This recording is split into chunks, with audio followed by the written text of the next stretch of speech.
সুপ্রিয় পরীক্ষার্থীবৃন্দ, আপনাদের কেমিস্ট্রির আজকে দ্বিতীয় ক্লাসে পুনরায় আমি আপনাদের সাথে যুক্ত হতে পেরেছি। আমি স্বাক্ষর দাস, আমি 38তম বিসিএস। বর্তমানে আমি মাধ্যমিক উচ্চশিক্ষা অধিদপ্তরের HRM উইংয়ে সংযুক্ত কর্মকর্তা হিসেবে আছি। আপনাদের সাথে এটা আমার কেমিস্ট্রির দ্বিতীয় ক্লাস। আপনাদের প্রথম ক্লাসে আমরা মূলত গ্যাসের বিভিন্ন সূত্র, গ্যাস তরলীকরণ, আদর্শ আচরণ থেকে বাস্তব গ্যাসের বিচ্যুতির কারণ ইত্যাদি কিছু বিষয় নিয়ে আলোচনা করেছিলাম। আজকে আমরা দ্বিতীয় ক্লাসে যে বিষয়গুলো নিয়ে আলোচনা করতে যাচ্ছি তার মধ্যে আছে মূলত আমরা আজকে ইলেকট্রোকেমিস্ট্রিটাই আমাদের আজকে মূল টপিক। এছাড়া আমাদের আজকে ক্লাসে আরও বেশ কিছু টপিক আছে। তার মধ্যে আমি আপনাদের একটা বিষয় বলি, আপনাদের লস অফ থার্মোডাইনামিক্স এবং এনথালপি এই দুইটা আসলে আপনাদের কোর্স কারিকুলামের প্রথম ক্লাসের সাথে ছিল, তো দুর্ভাগ্যক্রমে এই দুইটা টপিক আমরা প্রথম ক্লাসে আলোচনা করতে পারিনি। এই দুইটা টপিক আমরা আজকে দ্বিতীয় ক্লাসের সাথে আলোচনা করব। এছাড়া আমাদের আরও দুইটি টপিক আছে, একটা হচ্ছে কলিগেটিভ প্রপার্টিজ অফ সলিউশন এবং ফেজ রুল। তো সুপ্রিয় পরীক্ষার্থীবৃন্দ, আমরা আমাদের মূল ক্লাসে প্রবেশ করি। আমাদের আজকে প্রথম যে টপিকটা নিয়ে আমরা যেটা নিয়ে আলোচনা করতে চাচ্ছি সেটা হচ্ছে ইলেকট্রোকেমিস্ট্রি। বাংলায় মূলত আমরা এটাকে তড়িৎ রসায়ন নামে চিনি। আমরা হয়তো বিভিন্ন সময় এই নামে আমরা এই টপিকটা অনেকে হয়তো পড়ে এসেছি। তো আপনাদের অনেকেই খুব সম্ভবত যারা বাংলা মিডিয়ামে পড়াশোনা করেছেন তাদের জন্য ইংরেজি টার্মগুলোতে ক্ষেত্র বিশেষে আপনাদের একটু সমস্যা অনুভূত হচ্ছে। তো বিষয়টা হলো, আমাদের যে কেমিস্ট্রি সিলেবাস, এই সিলেবাসটা ইংলিশে করা হয়েছে এবং ধারণা করা হচ্ছে যে আমাদের সম্পূর্ণ প্রশ্ন ইংলিশেই হবে। তো এটা যদি আপনাদের ক্ষেত্র বিশেষে ইংলিশের সাথে বাংলা দুইভাবেই থাকে তাহলে হয়তো আপনাদের সমস্যাটা কম হবে যারা বাংলা মাধ্যমে পড়াশোনা করেছেন। কিন্তু যদি এটা সম্পূর্ণ ইংলিশে হয় প্রশ্নটা, অর্থাৎ আমাদের যে 100 মার্কের সাবজেক্টিভ যে পার্টটা আছে 49তম বিসিএসে, তো এজন্য আমাদের এখন থেকে লেকচার 2 থেকে আমাদের পরবর্তী যে আমাদের টোটাল 10টা ক্লাস এবং পরবর্তী যে ক্লাসগুলো হবে সেগুলোতে আমরা স্লাইডগুলো ইংলিশে প্রিপেয়ার করেছি এবং আপনাদের প্রশ্নগুলো ইংলিশে দেওয়া হচ্ছে, তবে প্রশ্নগুলোতে ইংলিশের পাশাপাশি আপনারা বাংলাও পাবেন। তো মূলত যারা ইংরেজি টার্মগুলোর সাথে অতটা পরিচিত না, আপনারা এই সুযোগে একটু চেষ্টা করবেন যে একটু ইংলিশ টার্মগুলো সম্পর্কে ধারণা নেওয়ার। আসলে মূল বিষয়টা তো আমাদের একই, শুধু হয়তো দু একটা টার্মিনোলজি না জানার কারণে আপনার হয়তো মাঝে মাঝে একটু সমস্যা হতে পারে। এই সমস্যাটা আসলে আশা করি আমরা যে সময়টুকু আমাদের আছে এই সময়টুকুতে আপনারা একটু চেষ্টা করলে এই সমস্যাটা মনে হয় সহজে কাটিয়ে উঠতে পারবেন। তো আমরা আজকে ক্লাসে চেষ্টা করব ইংরেজি স্লাইডের পাশাপাশি বাংলা টার্মিনোলজিগুলো নিয়ে আলোচনা করতে, যাতে আপনারা যারা বাংলা মাধ্যমে পড়ে এসেছেন তাতে লিঙ্ক করতে খুব একটা সমস্যা আশা করি হবে না। তো যাই হোক, আমরা আমাদের ইলেকট্রোকেমিস্ট্রি পার্টটা শুরু করি। ইলেকট্রোকেমিস্ট্রিতে আসলে আমরা দুই ধরনের সেল পড়ে এসেছিলাম। একটা ছিল ইলেকট্রোলাইটিক সেল, বাংলায় আমরা বলতাম তড়িৎ বিশ্লেষণ কোষ, আর একটা ছিল ইলেকট্রোকেমিক্যাল সেল, বাংলায় আমরা বলতাম তড়িৎ রাসায়নিক কোষ। তো আমাদের আজকের আলোচনা মূলত হচ্ছে ইলেকট্রোকেমিক্যাল সেল বা গ্যালভানিক সেল বা তড়িৎ রাসায়নিক কোষ নিয়ে। তো ইলেকট্রোকেমিক্যাল সেলে আর গ্যালভানিক সেলে আমাদের যেটা মাথায় রাখতে হবে, এখানে একটা এনার্জির কনভার্সন হচ্ছে। এনার্জির কনভার্সনটা কিভাবে হচ্ছে? এখানে কেমিক্যাল এনার্জি ইলেকট্রিক্যাল এনার্জিতে কনভার্ট হচ্ছে। এটা হচ্ছে গ্যালভানিক সেল অর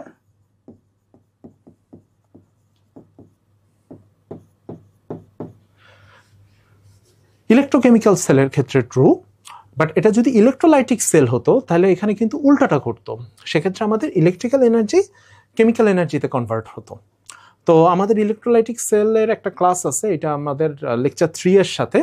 তো ওই সময় আমরা ইলেকট্রোলাইটিক সেল নিয়ে ডিটেলস আলোচনা করব। আজকে আমাদের মূলত হচ্ছে গ্যালভানিক সেলের উপরে আমাদের ফোকাসটা বেশি। তো এই গ্যালভানিক সেলগুলো আমাদের ব্যাটারি বলেন, বিভিন্ন করোশন প্রিভেনশন বলেন, ইলেকট্রোপ্লেটিং বলেন, ইন্ডাস্ট্রিয়াল কেমিস্ট্রি, বিভিন্ন ক্ষেত্রে এর অনেকগুলো ইউজ আছে। আমরা পরবর্তী স্লাইডে যাই। তাহলে আমাদের এটা নিয়ে একটু আগে আমি বলেছি যে গ্যালভানিক সেল, যেটা গ্যালভানিক সেল মূলত কেমিক্যাল এনার্জিকে ইলেকট্রিক্যাল এনার্জিতে কনভার্ট করছে। তো গ্যালভানিক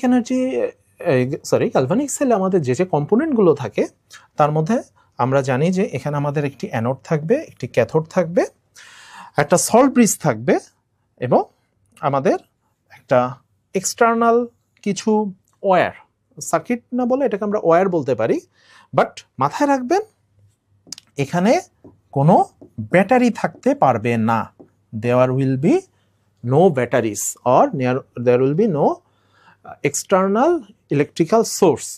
কারণ আমরা কেমিক্যাল এনার্জিকে ইলেকট্রিক্যাল এনার্জিতে কনভার্ট করছি, অর্থাৎ আমরা গ্যালভানিক সেল মূলত এমন একটা কিছুকে বুঝি যে নিজেই একটা ব্যাটারি। সো একটা ব্যাটারি হিসেবে যে কাজ করছে তাকে যদি আপনি এক্সটার্নালি আরেকটা ব্যাটারির সাথে যুক্ত করেন তাহলে এখানে আমাদের আসলে পুরো সিচুয়েশনটা চেঞ্জ হয়ে যাবে। এক্ষেত্রে আসলে সেখানে আপনার দুইটা ব্যাটারি থাকলে যে ঘটনাগুলো ঘটে, আমরা হয়তো কার্শফ ভোল্টেজ ল নাম শুনেছি ফিজিক্সে, ওই রিলেটেড প্রবলেমে পড়বো। তো মূল কথা হচ্ছে গ্যালভানিক সেলে কোনো অবস্থাতে কোনো ব্যাটারি থাকতে পারবে না। ওকে, গ্যালভানিক সেলের একটা খুব কমন এক্সাম্পল হচ্ছে ড্যানিয়েল সেল। আমরা এখনই ড্যানিয়েল সেল নিয়ে আলোচনা করব। তাহলে আসুন আমরা একটা গ্যালভানিক সেলের অন্যান্য পার্টগুলো দেখি। আচ্ছা, গ্যালভানিক সেল পড়তে গেলে আপনাকে কিছু টার্মিনোলজি সম্পর্কে জানতে হবে। তার মধ্যে প্রথম সবথেকে গুরুত্বপূর্ণ যেটা খেয়াল করেন, আমরা আসলে কি চাচ্ছি? আমরা আসলে চাচ্ছি electrical energy. So electrical energy পাইতে হলে আমার সবার আগে পটেনশিয়াল শব্দটা বুঝতে হবে। পটেনশিয়াল, এটাকে আমরা বাংলায় বিভব নামে পড়েছি, ঠিক আছে? আমরা যারা বাংলা মিডিয়ামে এটাকে আমরা বাংলায় বিভব নামে পড়েছি। তাহলে এখানে দেখেন আমাদের দুই ধরনের বিভব আছে। একটা অক্সিডেশন, এটাকে আমরা বাংলায় জারণ অর্ধকোষ বিভব, এই নামে আমরা বাংলায় যারা পড়েছি এটাকে আমরা বাংলায় জারণ অর্ধকোষ বিভব নামে পড়তাম। আর রিডাকশন যেটা, এটাকে আমরা বাংলায় বিজারণ অর্ধকোষ বিভব নামে পড়তাম। সো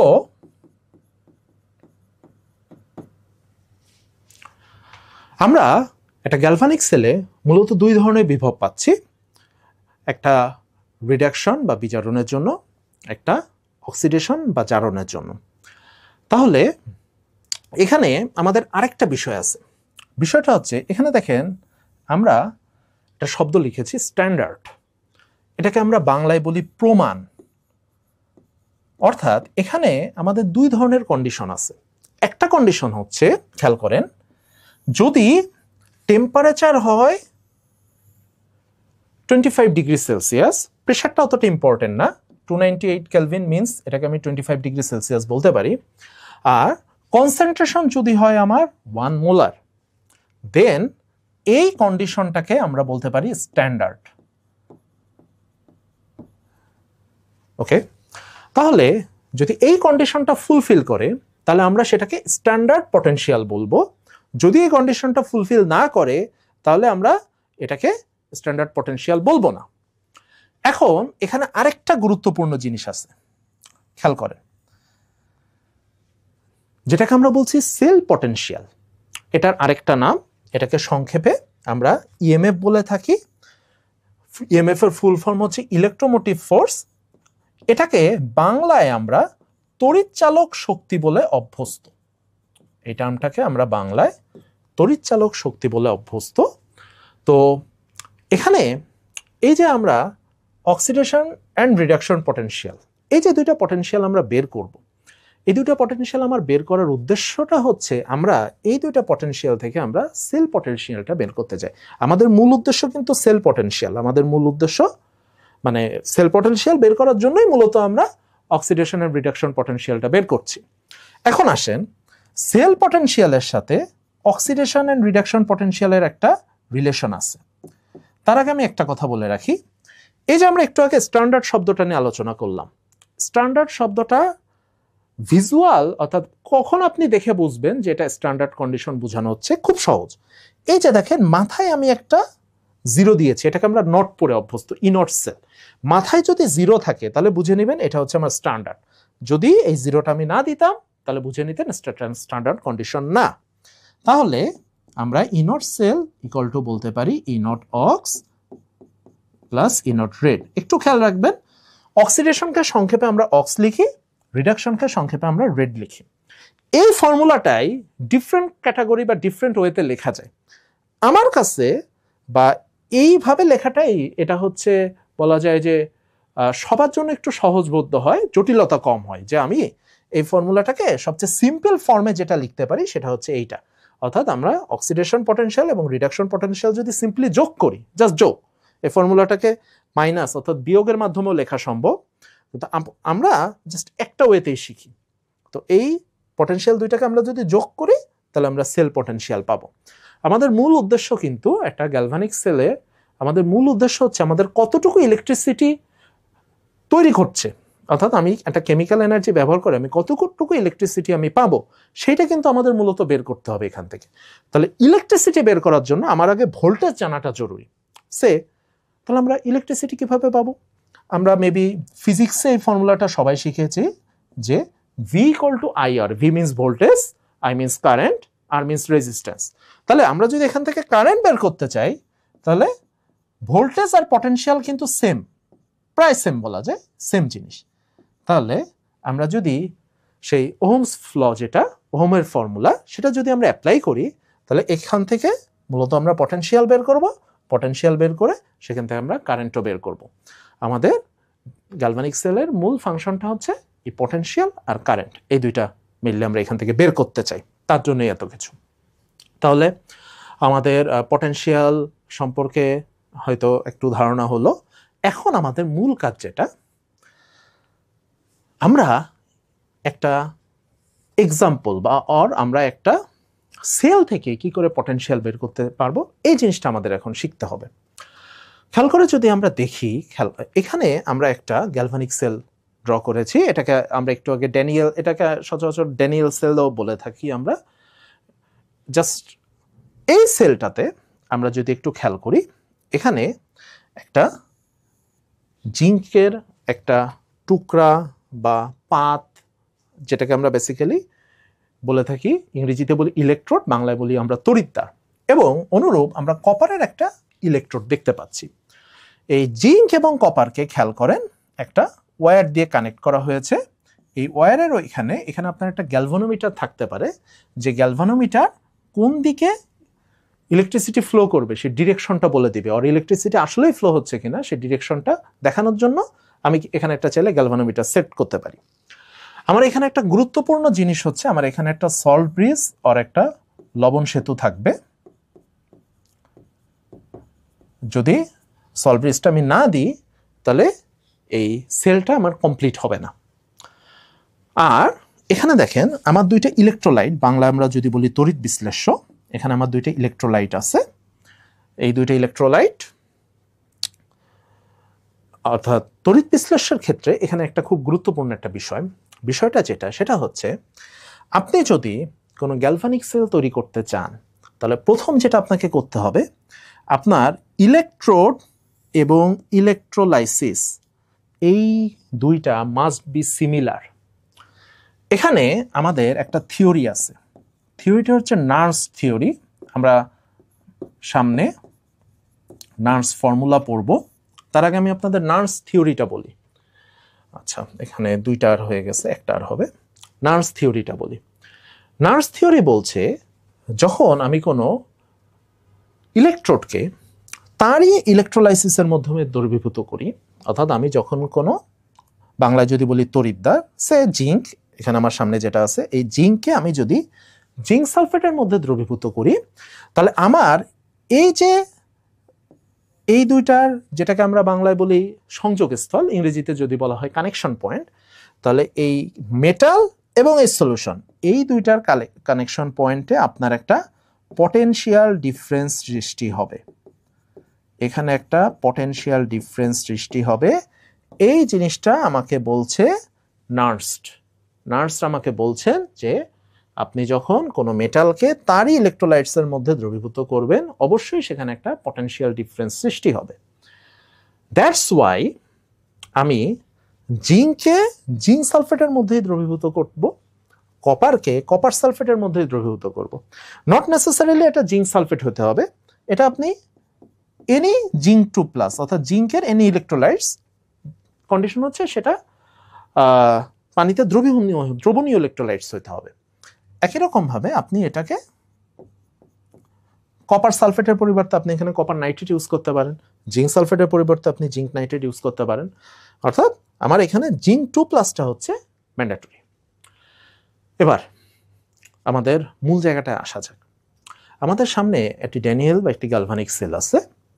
এই গ্যালভানিক সেলে কিভাবে ইলেকট্রিসিটি তৈরি হবে এখন কিন্তু আমরা মূলত এই জায়গাটাতে দেখতে যাচ্ছি।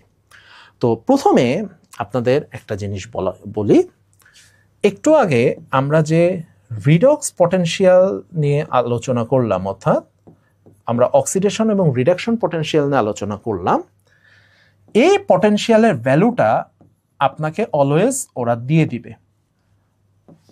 ফর এক্সাম্পল আমি আপনাদের দুইটা ভ্যালু দিয়ে দিচ্ছি, খেয়াল করে আপনারা দেখেন। আশা করি আমরা বেসিক রিডক্স অর্থাৎ অক্সিডেশন রিডাকশন এই দুইটা জিনিস সবাই বুঝি। আমাদের এখানে একটা জিনিস দেখেন, এখানে আমাদের দুইটা পটেনশিয়াল ডিফারেন্স দেওয়া আছে, খুব সহজ চেনা। ইউনিটের দিকে দেখাবেন, ভোল্ট মানেই ভোল্টেজ বা পটেনশিয়াল ডিফারেন্স। তাহলে আমরা এখানে দেখেন, এই যে আমি একটা লাইন লিখছি জিঙ্ক অবলিক জিঙ্ক 2+, আমি খুব ইজিলি বুঝতে পারতেছি জিঙ্ক থেকে জিঙ্ক 2+-এ যেতে হলে আমাকে ডেফিনেটলি ইলেকট্রন রিলিজ করতে হবে, তাই না? যদি এটা ইলেকট্রন রিলিজ বোঝায় তার মানে এটা আমার অক্সিডেশন পটেনশিয়াল। সো এটাও আমার অক্সিডেশন পটেনশিয়াল, এখানেও দেখেন আমার অক্সিডেশন পটেনশিয়াল, অর্থাৎ এখানে দুইটাই আমার অক্সিডেশন পটেনশিয়াল দেওয়া। আমি যদি এটাকে উল্টায় লিখতাম, অর্থাৎ জিঙ্ক অবলিক জিঙ্ক 2+ না লিখে জিঙ্ক 2+ অবলিক জিঙ্ক লিখতাম, তাহলে জাস্ট আমার ভ্যালুটা সেম থাকতো, প্লাসের জায়গায় মাইনাস, অর্থাৎ আমার সাইনটা খালি চেঞ্জ হতো। এখন আপনাদের জন্য যেটা সব থেকে গুরুত্বপূর্ণ সেটা হলো আপনি বুঝবেন কিভাবে যে এখানে আমার কোনটা অ্যানোড আর কোনটা ক্যাথোড। আমরা জানি যে আমার দুইটা ইলেকট্রোডের মধ্যে একটা অ্যানোড হবে একটা ক্যাথোড হবে, কোনটা অ্যানোড কোনটা ক্যাথোড এটা আমি বুঝবো কি করে? এটা বোঝার জন্য খুব সিম্পল একটা টেকনিক আছে। টেকনিকটা হচ্ছে এরকম, যে ধাতুর the metal has more oxidation potential, this one will be the anode. দেখেন খুব ইফেক্টিভ, খুব সিম্পল বাট খুব ইফেক্টিভ একটা টেকনিক। আমরা যদি বলি যে দুইটা ধাতু আছে, আমার দুইটা মেটাল আছে, একটা জিঙ্ক একটা কপার, আমি দুইটারই অক্সিডেশন পটেনশিয়াল দিয়েছি। এখন আপনি চেক করেন, আপনার নিশ্চিন্ত থাকেন এই অক্সিডেশন পটেনশিয়াল কোশ্চেনে দেওয়া থাকবে। এই অক্সিডেশন পটেনশিয়াল আপনার মুখস্থ করার কোনো প্রয়োজন নেই, এটা অবশ্যই কোশ্চেনে দেওয়া থাকবে। এখন আমার এখানে আমি একটা লাইন লিখছি যে যার অক্সিডেশন পটেনশিয়াল বেশি that will be the anode. অর্থাৎ খেয়াল করি, জিঙ্কের অক্সিডেশন পটেনশিয়াল 0.76, কপারের -0.34, তাহলে ডেফিনেটলি আমার জিঙ্ক বেশি। তাহলে এই ফর্মুলা অনুসারে আমি এই এক্সাম্পলটার জন্য বলতে পারি zinc must be the anode. সে দুইটা মেটাল, একটা এ একটা বি, এর অক্সিডেশন পটেনশিয়াল -1, বি এর অক্সিডেশন পটেনশিয়াল -2। তাহলে মনে রাখবেন অবশ্যই আমার অ্যানোড হবে এ, মানে -1 এবং -2 এর মধ্যে ম্যাথমেটিক্যালি কিন্তু -1কে আমরা বড় বলি, ঠিক আছে? তাহলে আপনি এখানে খেয়াল রাখবেন যে কার পটেনশিয়ালের ভ্যালুটা বেশি, যার বেশি সিম্পলি সে অ্যানোড হবে। এখানে আপনার অন্য কোনো ক্লারিফিকেশন বা অন্য কোনো ওয়েতে আপনার চিন্তা করার দরকার নেই, আপনি সবসময় সিম্পলি এই জিনিসটা ফলো করবেন। তাহলে আমরা তো একটা জিনিস পেয়ে গেলাম, কি পেয়ে গেলাম? আমার এটা হচ্ছে অ্যানোড, আমরা পেয়ে গেলাম আমার এটা হচ্ছে অ্যানোড। ডেফিনেটলি একটা অ্যানোড হলে অন্যটা ক্যাথোড হতে হয়, ডেফিনেটলি একটা অ্যানোড হলে অন্যটা ক্যাথোড হতে হয়। এখন আমাদের আরেকটা জিনিস মনে রাখতে হবে, পৃথিবীর সকল অ্যানোডে অক্সিডেশন বা জারণ ঘটে, পৃথিবীর সকল ক্যাথোডে রিডাকশন বা বিজারণ ঘটে।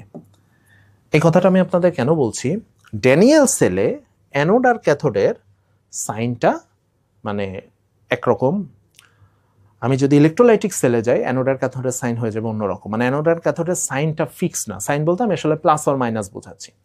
কিন্তু অক্সিডেশন রিডাকশনের ম্যাটারটা একটা ইন্টারেস্টিং জিনিস। Anode means oxidation, cathode means reduction. এটা আপনি কখনো চেঞ্জ পাবেন না। এটা সারা জীবন আপনার এই ওয়েতেই থাকবে। তাহলে আমরা মোটামুটি দেখেন একটা জিনিস পেয়ে গেছি, কে অ্যানোড হচ্ছে। যখন আমি একটা অ্যানোড পেয়ে গেলাম, এখন আমার জন্য বাদবাকি কাজ খুব ইজি। এখানে আমার একটা রিডক্স রিয়াকশন ঘটছে। তাহলে আমি রিডক্স রিয়াকশনটাকে দুইটা পার্টে ভাগ করব। একটাকে আমরা বলি অক্সিডেশন হাফ রিয়াকশন, আর একটা হচ্ছে reduction half reaction.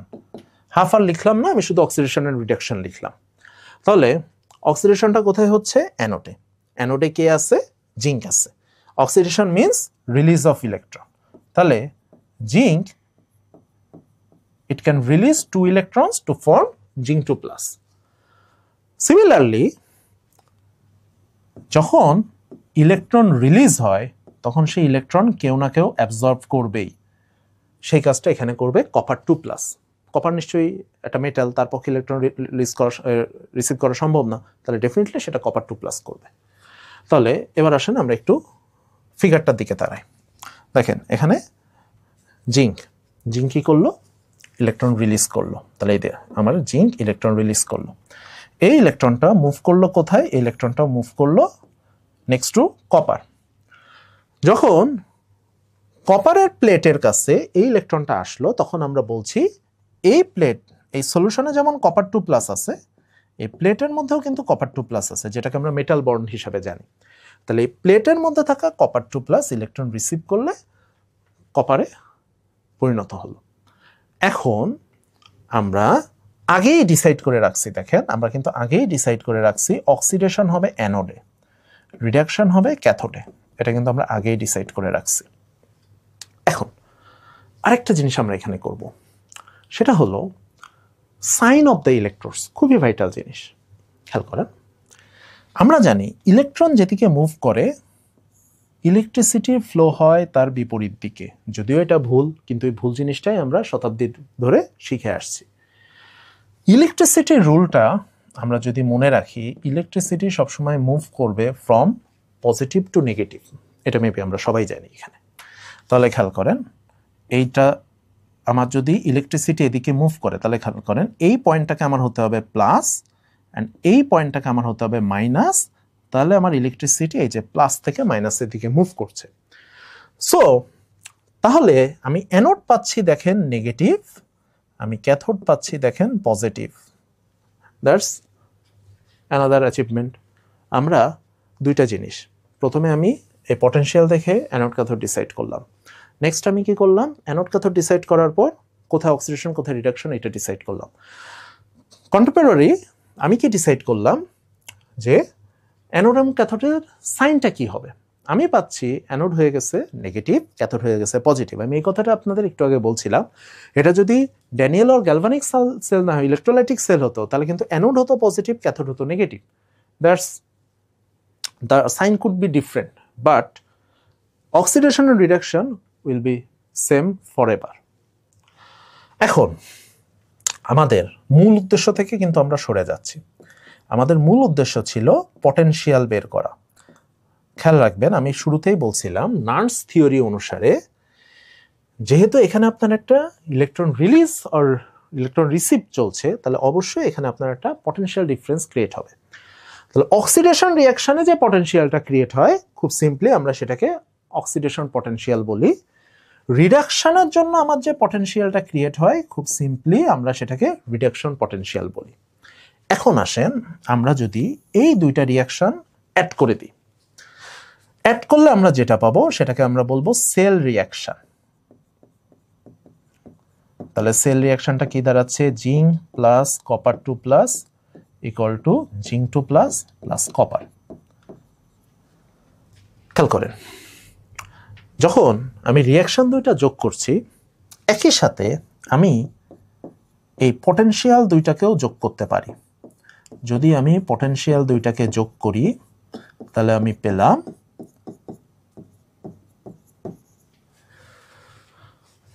oxidation potential in auto-ox, reduction potential ইনট red. আপনাদের জন্য জানিয়ে রাখি, এই ফর্মুলাটা সবসময় আপনারা এই ফরম্যাটে লেখার চেষ্টা করবেন বা এই ফরম্যাটে মনে রাখার চেষ্টা করবেন। এই ফরম্যাটটা মাচ মোর ইজিয়ার। কেন ইজিয়ার বলছি আপনারা একটু পরে বুঝতে পারবেন। তাহলে আমরা মোটামুটিভাবে একটা রিডক্স পটেনশিয়ালের সাথে সাথে আমরা আসলে কিভাবে কোনটা অ্যানোড, কোনটা ক্যাথোড, কোনটা প্লাস, কোনটা মাইনাস ডিসাইড করব, এটা আসলে আমরা ধরতে পেরেছি, আশা করতে পারি। এবার আসেন, আমাদের আরেকটু কাজ আছে। সেম ফিগার, কিন্তু আগেরটাতে আমরা যে ফিগার নিয়েছিলাম এখানেও আমাদের সেম ফিগার। একটু আগে আমরা এই টোটাল সেলটাকে পোস্টমর্টেম করে অ্যানোড, ক্যাথোড, তারপরে আপনার cell potential, each and everything বের করছি। এই পুরা কাজটা আমি জাস্ট একটা লাইনে রিপ্রেজেন্ট করতে চাচ্ছি। সেটাকে আমরা বাংলায় বলে অভ্যস্ত কোষ গঠন, ইংরেজিতে সেল ডায়াগ্রামও বলে, কেউ কেউ সেল ফর্মুলা, সেল ডায়াগ্রাম শব্দটাই বেশি চলে আর কি। তো খেয়াল করেন, আমাদের ইনিশিয়ালি কি হয়েছিল? ইনিশিয়ালি জিঙ্ক ইলেকট্রন রিলিজ করে জিঙ্ক 2+ পরিণত হয়েছে। কোষ গঠনে এসে আমরা এটাকে এইভাবে এক্সপ্রেস করতে চাই, জিঙ্ক অবলিক জিঙ্ক 2+। খেয়াল করেন, আমি আসলে এই রিয়াকশনটাকে জাস্ট ইলেকট্রনটা অমিট করে দিলাম, জিঙ্ক অবলিক জিঙ্ক 2+, এভাবে লিখলাম। নেক্সট আমরা একটা দাগ দিব, এটা জাস্ট পৃথক বা ব্যারিয়ার এটা বোঝানোর জন্য। আমাদের এখানে কি হয়েছিল? এই ইলেকট্রনটা কপার রিসিভ করছিল, তাহলে এরপর আমাকে লিখতে হবে, খেয়াল করেন এরপরে রিয়াকশন আমার কি হয়েছিল? কপার 2+ কপারে কনভার্ট হয়েছিল, তাহলে এরপরে আমাকে লিখতে হবে কপার 2+ অবলিক কপার। নেক্সট আমাদের এখানে একটা গুরুত্বপূর্ণ জিনিস আছে, যেটাকে আমরা সল্ট ব্রিজ বা লবণ সেতু বলছি। সল্ট ব্রিজের কাজটা কি? সল্ট ব্রিজের কাজটা হচ্ছে এই যে ইলেকট্রন ফ্লোটা হচ্ছে, ইলেকট্রন ফ্লোটা জাস্ট রেগুলারাইজ করা। দ্যাট মিনস আপনি যদি সল্ট ব্রিজটা দেন তাহলে এই ইলেকট্রন ফ্লোটা কন্টিনিউয়াসলি চলতে থাকবে। যদি না দেন তাহলে ইলেকট্রন ফ্লোটা একটু পর বন্ধ হয়ে যাবে, কিছুক্ষণ পর আবার চালু হবে, অর্থাৎ ইলেকট্রন ফ্লোটা বা ইলেকট্রিসিটিটা ডিসকন্টিনিউয়াস হবে। সল্ট ব্রিজ দেওয়ার মূল উদ্দেশ্য হচ্ছে ইলেকট্রন ফ্লোটাকে কন্টিনিউয়াস রাখা। এখন এই যে আপনি সল্ট ব্রিজ দিচ্ছেন, সেটা আপনি বুঝাবেন কেমনে? খুব সহজ, এখানে আপনি জাস্ট একটা এক্সট্রা দাগ দেন। অর্থাৎ সল্ট ব্রিজ না দিলে আমরা মাঝখানে একটা দাগ দিব, সল্ট ব্রিজ দিলে আমরা মাঝখানে দুইটা দাগ দিব। এই দুইটা দাগ হবে স্ট্রেট লাইন, আর এই দুইটা দাগ হবে স্ল্যাশ আর অবলিক, যেটা আমরা বলে থাকি। তাহলে সল্ট ব্রিজের বিষয়টা বুঝলাম। এখন আসেন, আমাদের একটা কাজ কিন্তু বাকি। আমরা এই যে দুইটা ভ্যালু নিছিলাম না, zinc oblique zinc 2+, copper oblique copper 2+, এই ভ্যালু দুইটাকে আমরা এখন কাজে লাগাইতে চাই। আমাদের মূল উদ্দেশ্য কি ছিল? আমাদের মূল উদ্দেশ্য ইনট সেল অর কোষটার, বাংলায় যদি বলি তড়িৎচালক শক্তি, ইংরেজিতে বলি ইলেকট্রোমোটিভ ফোর্স, এটা বের করতে চাই। এটা বের করার জন্য আমরা একটা ফর্মুলা লিখছি, দেখেন, যে E nought ox plus E nought red. আপনাদের একটু বলি, মূলত এই ফর্মুলাটারও কোনো দরকার নেই। আমাদের খুব সিম্পল একটা ওয়ে আছে। সেই ওয়েটা হলো, আপনি যখন ইনট সেল বের করবেন, আপনি এই ফর্মুলাটাকে, অর্থাৎ ফর্মুলা না বলে আমরা সেল ডায়াগ্রাম বা কোষ গঠন বলি, এটাকে আপনি জাস্ট যেভাবে আছে সেভাবে লিখবেন। কেমন আমি দেখি। আপনি প্রথমে পাচ্ছেন জিঙ্ক অবলিক জিঙ্ক 2+, আপনি এখানে লেখেন ইনট জিঙ্ক অবলিক জিঙ্ক 2+। এই যে দুইটা দাগ দিলাম, এর জায়গায় আমরা একটা প্লাস দিই, ঠিক আছে? প্লাস দেওয়ার পর আমি এখানে যেটা দেখতে পাচ্ছি, ইনট কপার 2+ অবলিক কপার, অর্থাৎ আপনি এটাই হুবহু জাস্ট নিচে লিখে দিবেন, মাঝখানে দুইটা দাগের জায়গায় প্লাস দিবেন। এইটা ইনট সেল বের করার সব থেকে ইজি ওয়ে। এর থেকে ইজি ওয়েতে আপনি কখনো ইনট সেল বের করতে পারবেন না। তাহলে ইনট সেল বের করার জন্য আপনার প্রাইমারি কন্ডিশন হচ্ছে, আপনাকে জাস্ট এই সেলটাকে রিপ্লেস করে দিতে হবে শুধুমাত্র এটার সাথে একটা ইনট আর মাঝখানে দুইটা দাগের জায়গায় একটা প্লাস দিই। যে কোনো সেলের ক্ষেত্রে আপনি জাস্ট যদি একবার এই সেলটা ঠিক মতো গঠন করতে পারেন, তাহলেই আপনার ইনট সেলের ফর্মুলা রেডি হয়ে গেছে মনে করবেন। ইনট সেলের জন্য কোনো আলাদা ফর্মুলা লাগে না। এখন আমাদের জাস্ট ভ্যালু বসানোর পালা। আমরা একটু ভ্যালুটা চেক করে আসি। E naught zinc oblique zinc 2 plus ছিল 0.76 ভোল্ট, তাহলে আমি এখানে 0.76 ভোল্ট বসালাম, দেন প্লাস দিলাম। একটু যদি আমরা খেয়াল করি, আমার এখানে ই নট কপার অবলিক কপার 2 প্লাসের ভ্যালু দেওয়া ছিল -0.34 ভোল্ট। আমি এখানে দেখেন আমার আছে কপার 2 প্লাস অবলিক কপার। আমরা কি শিখেছি, যদি এটা উল্টায় যায় তাহলে ভ্যালুটাও আমি উল্টাই দিব, তাহলে মাইনাস আমি করে দিলাম প্লাস, আমার রেজাল্ট আসলো 1.1 ভোল্ট।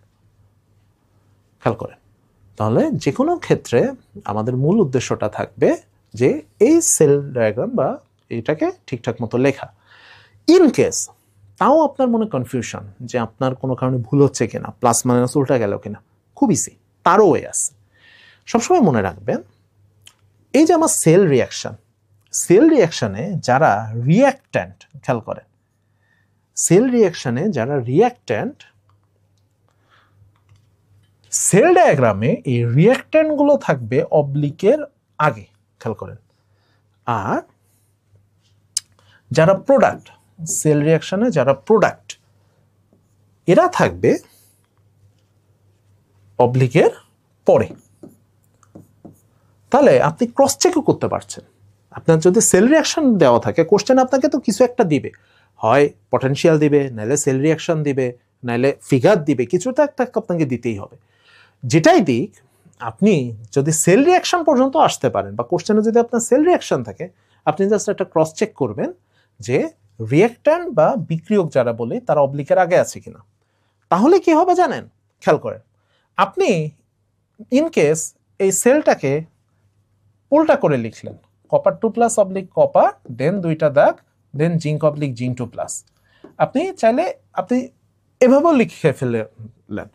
এভাবে আমরা লিখি না কেন, আমরা অক্সিডেশনটা আগে দেখাই, রিডাকশনটা পরে দেখাই, কারণ ইলেকট্রন রিলিজ না হলে তার ইলেকট্রন কেউ গ্রহণ করতে পারে না। তো আপনি মনে করেন ভুল করে এটা লিখে ফেললেন, দেখেন এটা লিখলেও কি আমার ফর্মুলায় কোনো চেঞ্জ হচ্ছে? আমার মাঝখানে সাইনটা প্লাস, এটাকে আমি আগে লিখি, এটাকে আমি পরে লিখি, আমার তো অ্যান্সার কোনো ভ্যারি করবে না। দ্যাটস ওয়াই আপনি চাইলে সেল রিয়াকশনের সাথেও কিন্তু ক্রস ম্যাচ করাতে পারেন। ওকে, সো আমরা ফাইনালি এখান থেকে যেটা পেলাম, আমরা সেল পটেনশিয়াল থেকে, মূলত দেখেন আমাদের এখানে দুইটা কাজ, আমরা সেল পটেনশিয়াল থেকে আমরা পুরা সেলটার স্ট্রাকচার বা পোস্টমর্টেম করেছি, জাস্ট সেল পটেনশিয়াল। কিন্তু আমরা কিন্তু এই দুইটা জিনিস, ধারণা আমাকে পরীক্ষায় দিল, এই দুইটা জিনিস দিলে আমাদের বাকি সব কিছু ইজি আর হয়ে যাচ্ছে। দেন আমরা ফাইনালি আমরা ইএমএফ অফ সেল এটা বের করা শিখলাম। এখন আসেন, আমাদের এই যে ইলেকট্রোড বা তড়িৎদ্বার যেটা বললাম, এই তড়িৎদ্বার ডিফারেন্ট কাইন্ড হতে পারে। এখানে আমাদের একটু কয়েকটা লাগবে। লাস্টের যেটা দেখেন রিডক্স ইলেকট্রোড। যদি আপনি কখনো দেখেন আপনার দুইটাই সলিউশন, তাহলে বাংলায় আমরা এটাকে বলি জারণ বিজারণ তড়িৎদ্বার। যদি আপনি কখনো দেখেন আপনার দুইটাই সলিউশন, তখন সেই তড়িৎদ্বারটাকে বলা হয় রিডক্স ইলেকট্রোড। নর্মালি আমরা যে ইলেকট্রোডগুলো দেখে অভ্যস্ত, একটা মেটাল থাকবে, একটা ওই মেটালেরই আয়ন থাকবে, এই ধরনের ইলেকট্রোডকে বলে মেটাল মেটাল আয়ন ইলেকট্রোড। নাম এবং কাজে মিল আছে। আরেক ধরনের ইলেকট্রোড আছে যেখানে আমার কোনো গ্যাসিয়াস কোনো সাবস্টেন্স থাকে, সেটাকে আমরা বলি গ্যাস ইলেকট্রোড। এখন আপনি একটু 2 আর 3 যদি নোটিস করি, 2 আর 3-এ আমার প্লাটিনাম আছে, আপনারা নিশ্চয়ই খেয়াল করছেন। মনে রাখবেন ইলেকট্রোডটা কি, ইলেকট্রোডটা হচ্ছে ইলেকট্রিসিটি প্রবাহের একটা মাধ্যম, মানে দুইটা ইলেকট্রোডকে আপনি তার দ্বারা কানেক্ট করবেন, এই ওয়্যারের ভিতর দিয়ে তো ইলেকট্রিসিটি যাবে।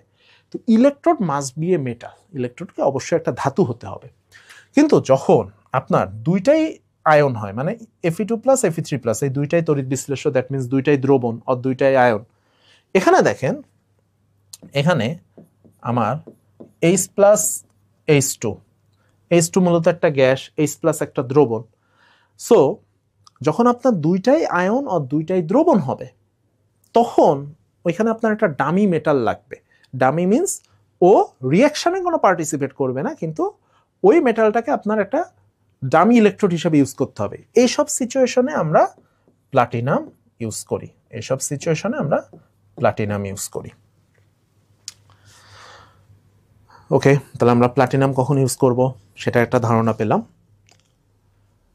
নাও আমাদের এখন একটা গুরুত্বপূর্ণ জিনিস খেয়াল করেন, আমরা এর আগে যতগুলো পার্ট পার করে এসেছি পুরা জিনিসটা আমাদের ছিল স্ট্যান্ডার্ড অবস্থায়। স্ট্যান্ডার্ড মিনস আবার বলি 25 ডিগ্রি সেলসিয়াস টেম্পারেচার।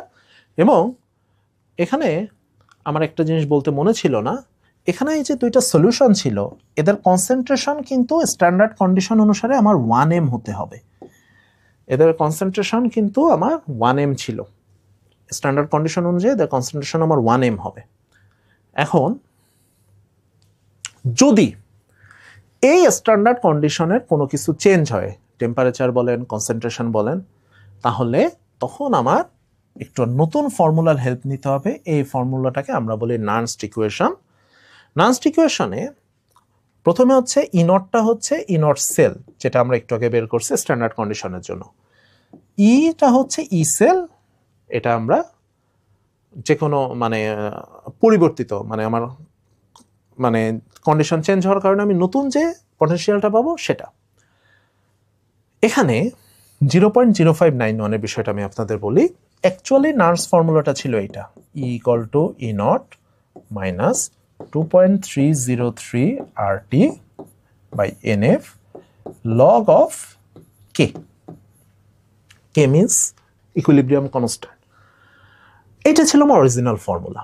এখন বিষয়টা হলো F হচ্ছে 1 ফ্যারাডে, এর ভ্যালু 96500 কুলম্ব। আর আমরা আগের ক্লাসে পড়েছিলাম, আপনাদের নিশ্চয়ই মনে আছে, মোলার গ্যাস কনস্ট্যান্ট যেটার এসআই এককে ভ্যালু হচ্ছে 8.314। টি এইটা যদি আমি 298 অর্থাৎ টি যদি আমার চেঞ্জ না হয়, টি যদি আমি 298 কেলভিন অ্যাজিউম করে নিই, সাধারণত আমার টিকে 25 ডিগ্রি সেলসিয়াস রাখা হয়, এটা নর্মালি চেঞ্জ হয় না। তাহলে দেখেন এখানে আমার সবগুলো হয়ে যাচ্ছে কনস্ট্যান্ট, আর টি এফ প্রত্যেকের ভ্যালু কিন্তু আমার জানা। তখন আমরা করি কি, এই ভ্যালুগুলোকে আমরা দেখেন আপনি ক্যালকুলেটারে ভ্যালুগুলো বসালে আপনি এই রেজাল্টটা পাবেন 0.0591। তখন আমরা ফর্মুলাটাকে, এটা আমার মেইন ফর্মুলা, এটাকে শর্ট করে আমরা এই একটা ফরম্যাটে নিয়ে আসি। যার যেটা সুবিধা, আপনার এটা মনে রাখতে চাইলে এটা মনে রাখতে পারেন, নিচেটা মনে রাখলেও কোনো অসুবিধা নেই। এখন এখানে একটা গুরুত্বপূর্ণ জিনিস আছে। কে তো আমি বললাম ইকুইলিব্রিয়াম কনস্ট্যান্ট। ইকুইলিব্রিয়াম কনস্ট্যান্টের ধারণা আমি আমাদের সবার আছে, না হলে এটা আমাদের পরবর্তী ক্লাসে আমরা ইকুইলিব্রিয়াম কনস্ট্যান্ট নিয়ে আলোচনা করব। এখানে এন এর একটা বিষয় আছে। এন আমরা বলছি নাম্বার অফ ইলেকট্রনস ট্রান্সফার্ড। এই নাম্বারটা আসলে কোন নাম্বার? আপনাদের খুব সহজে আমি একটা ব্যাখ্যা দিই। আপনি যদি এন এর ভ্যালু মনে রাখতে চান তাহলে খুব সিম্পল একটা ওয়েতে মনে রাখবেন। এই যে আমি যখন সেল রিয়াকশনটা লিখলাম, সেল রিয়াকশন লেখার সময় আমি যখন দুইটা রিয়াকশন যোগ করছি, দুইটা হাফ রিয়াকশনকে আমি যোগ করি, তখন আমি ইলেকট্রন ইলেকট্রন কাটাকাটি করতে হয়। ইলেকট্রন ইলেকট্রন কাটাকাটি না করলে তো আমি সেল রিয়াকশন লিখতে পারবো না। ইলেকট্রন কাটার আগে, ইলেকট্রনের আগে আপনি যে কোএফিসিয়েন্টটা দেখছেন, বাংলায় সহগ বলি, অর্থাৎ ইলেকট্রনের বাই আমি কত দেখতে পাচ্ছি? 2।